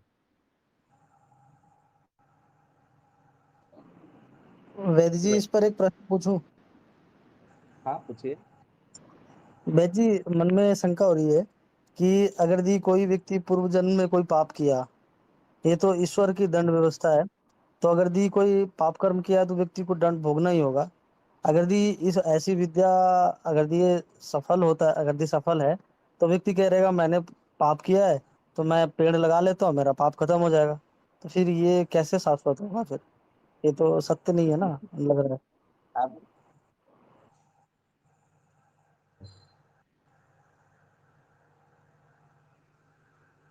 सुन पा रहे हैं दीपक भैया? आवाज आ रही है? जी जी जी वैद्य जी। आपके प्रश्न में ही उत्तर है। आपने पूछा ना कि पूर्व हाँ जन्म में कोई पाप किया है तो उसको फिर हाँ मतलब कैसे लगेगा? वो तो पिछले जन्म में पाप किया, और पाप किया है तो उसके फिर अगले जन्म में उसको नारियल पेड़ लगाने की या तो ऐसे कर्म करने के लिए प्रेरणा कौन देगा? क्योंकि उसका तो भाजपा ही मतलब नष्ट हो गया होगा ना, भाजपा विकृत हो जाता है। हम्म फिर उसका मतलब फिर तो ये जो प्रारब्ध के अनुसार उसको कर्म मिलते हैं। हाँ, यदि उसने कभी किसी और मतलब जन्म में, पिछले जन्म में यदि कोई ऐसा कर्म किया है, मतलब कोई पुण्य का कर्म, तो उसे कोई हरि का भक्त मिल जाता है, कोई संत मिल जाते हैं, कोई ऋषि उसे दर्शन दे देते हैं, या तो कोई किसी का पतिव्रता स्त्री उसके ऊपर मतलब कृपा कर देते हैं, या तो कोई जो नैष्ठिक ब्राह्मण होते हैं, वेदाध्यायी ब्राह्मण होते हैं, जो गायत्री जप करने वाले होते हैं, वो उनके ऊपर कृपा बरसा देते हैं, या तो गौ माता की कृपा हो जाती है। तो उससे फिर जो है उसका थोड़ा मतलब प्रारब्ध को नष्ट करने के लिए बुद्धि जो है उसका प्रेरणा मिल जाती है। तो वो फिर वो कम का उपाय करने लगता है, जिस उपाय से उसका प्रारब्ध जो है थोड़ा थोड़ा करता हुआ जाता है। ये इतना ही है। बाकी यदि मतलब उसके पिछले जन्म में किसी भी जन्म में यदि थोड़ा सा भी पुण्य नहीं किया है, तो फिर वो प्रारब्ध का उसका तो भोग भोगना ही भोगना है। जी जी। और कुछ ऐसा नहीं हो सकता। और ऐसा ऐसा भी तो नहीं है वैद्य जी ने कि हर हर पाप कर्मों का नारियल तेल से ही समाधान हो जाएगा, हो सकता है कुछ नहीं समाधान नहीं, होता ऐसा हो। नहीं है। जैसे जी मतलब मैं आपको एक उदाहरण दे देता हूँ। जैसे कि जी मतलब मान लीजिए कि किसी ने पिछले जन्म में कुछ काम किया है, तो फिर वो क्या किया कि ये जन्म में उसको मछली का मतलब जन्म मिला, बराबर। मछली का या तो खरगोश का या तो फिर कुत्ते का जन्म मिला, या तो मतलब कोई भी मतलब पशु क्या पक्षी का मतलब उसको जन्म मिला। तो ये जो पशु और पक्षी का जो जन्म होता है वो नीच जोनी होती है, आप लोग को सबको मालूम भी है। परंतु मान लीजिए कुछ कुछ मतलब घर में ऐसा है कि जो भगवान की भजन करते हैं, प्रतिदिन अग्निहोत्र करते हैं, वो भी अपने घर में मछलियों को रखते हैं। मतलब आजकल तो पूरा एकदम मतलब फैशन बन गया, वो कांच का क्या बोलते हैं उसको मालूम नहीं, कांच का मतलब ला करके उसको उसमें मतलब मछली रख करके वो सब रखते हैं ना। तो अग्निहोत्र करते हैं, भजन करते हैं, तोता भी घर में रखते हैं, खरगोश भी रखते हैं, नेवला भी पालते हैं। तो वो उनका उन्होंने पिछले जन्म में कुछ ना कुछ मतलब ऐसे कोई पुण्य कर्म किए थे, जो कि अच्छे हरिभक्त के घर में, या तो किसी आर्य समाज के वाले के घर में, या तो किसी ब्राह्मण नैष्ठिक ब्राह्मण के घर में उसको रहने के लिए सौभाग्य मिल गया। या तो कभी कभी ऐसा हो जाता है कि कोई कोई क्या करते हैं कि कुत्ते को भी मतलब ला करके अपने बेडरूम में भी सुलाते हैं। तो वहां पे भी किसी ना किसी मतलब दिन उनके घर में सत्यनारायण की कथा होती है, या तो कोई अच्छे मतलब पर्व पर्वाणी में मतलब ऐसा हो जाता है कि उनके घर में कोई पूजा भोग लगता है। तो वो अपने स्नेहवश अपने कुत्तों को भी वो भोग मतलब देने के लिए दे देते हैं। तो इससे ये होता है कि वहां पे अग्निहोत्र का धुआं भी लगता है उसको, मंत्र का उसके कानों में गूंजते हैं, पढ़ते हैं, और उसको भोग भी मतलब मिल जाता है। तो उसका जो प्रारब्ध है, उसका प्रारब्ध थोड़ा कट जाती है।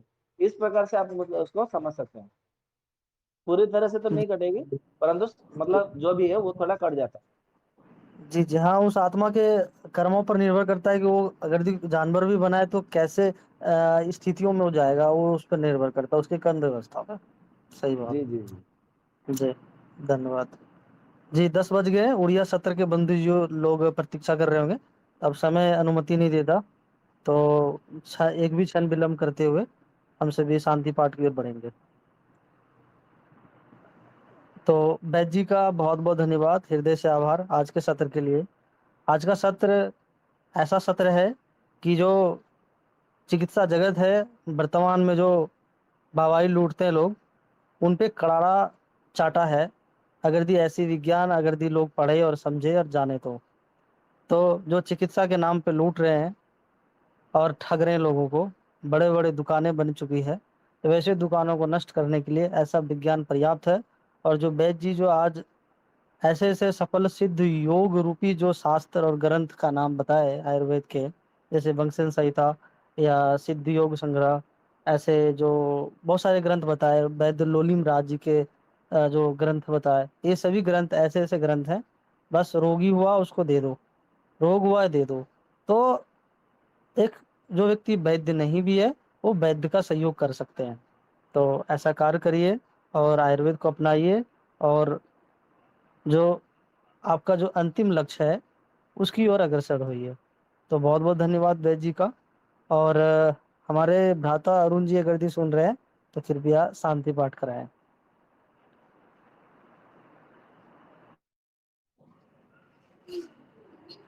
जी वैद्य जी को बहुत बहुत धन्यवाद, और अन्य श्रोतागण को भी बहुत बहुत धन्यवाद जो इतने समय दे रहे हैं आप लोग। तो आइए हम सभी मिलके शांति पाठ करें। ओम द्यौः शान्तिरन्तरिक्षः शान्तिः पृथिवी शान्तिः रापः शान्तिरुषधयः शान्तिः वनस्पतयः शान्तिः विश्वदेवः शान्तिः ब्रह्मा शान्तिः सर्वशान्तिः शान्तिरेव शान्तिः श्यामा शान्तिः रेधि। ओम शांति शांति शांति। आप सभी को सादर नमस्ते। ओम वंदे मातरम। भाई राजीव दीक्षित अमर रहे और अपने जीवन में भाई राजीव दीक्षित जी को अवश्य सुने। आचार्य अग्निव्रत जी को जरूर सुने वैदिक फिजिक्स चैनल पे, और सत्यार्थ प्रकाश अमर ग्रंथ को पढ़ना ना भूलें। जय आयुर्वेद, जय धन्वंतरी, जय राजीवाद, वंदे मातरम। आप सबका भी हृदय से बहुत बहुत धन्यवाद, इतना समय अमूल्य समय अपने जीवन का देने के लिए। भगवान धन्वंतरि जी से प्रार्थना है कि आप सब धीरे धीरे नाभ से छाया की ओर प्रगति करें और आपका नाभ से छाया प्रकट हो, जिससे कि कारण आपका जो सिद्धि है वो जीवन सिद्धिमय बनने सफल बने। इतना कहते हुए आप सबसे विदा लेता हूँ। राम राम, नमस्ते, वंदे मातरम, शुभ रात्रि।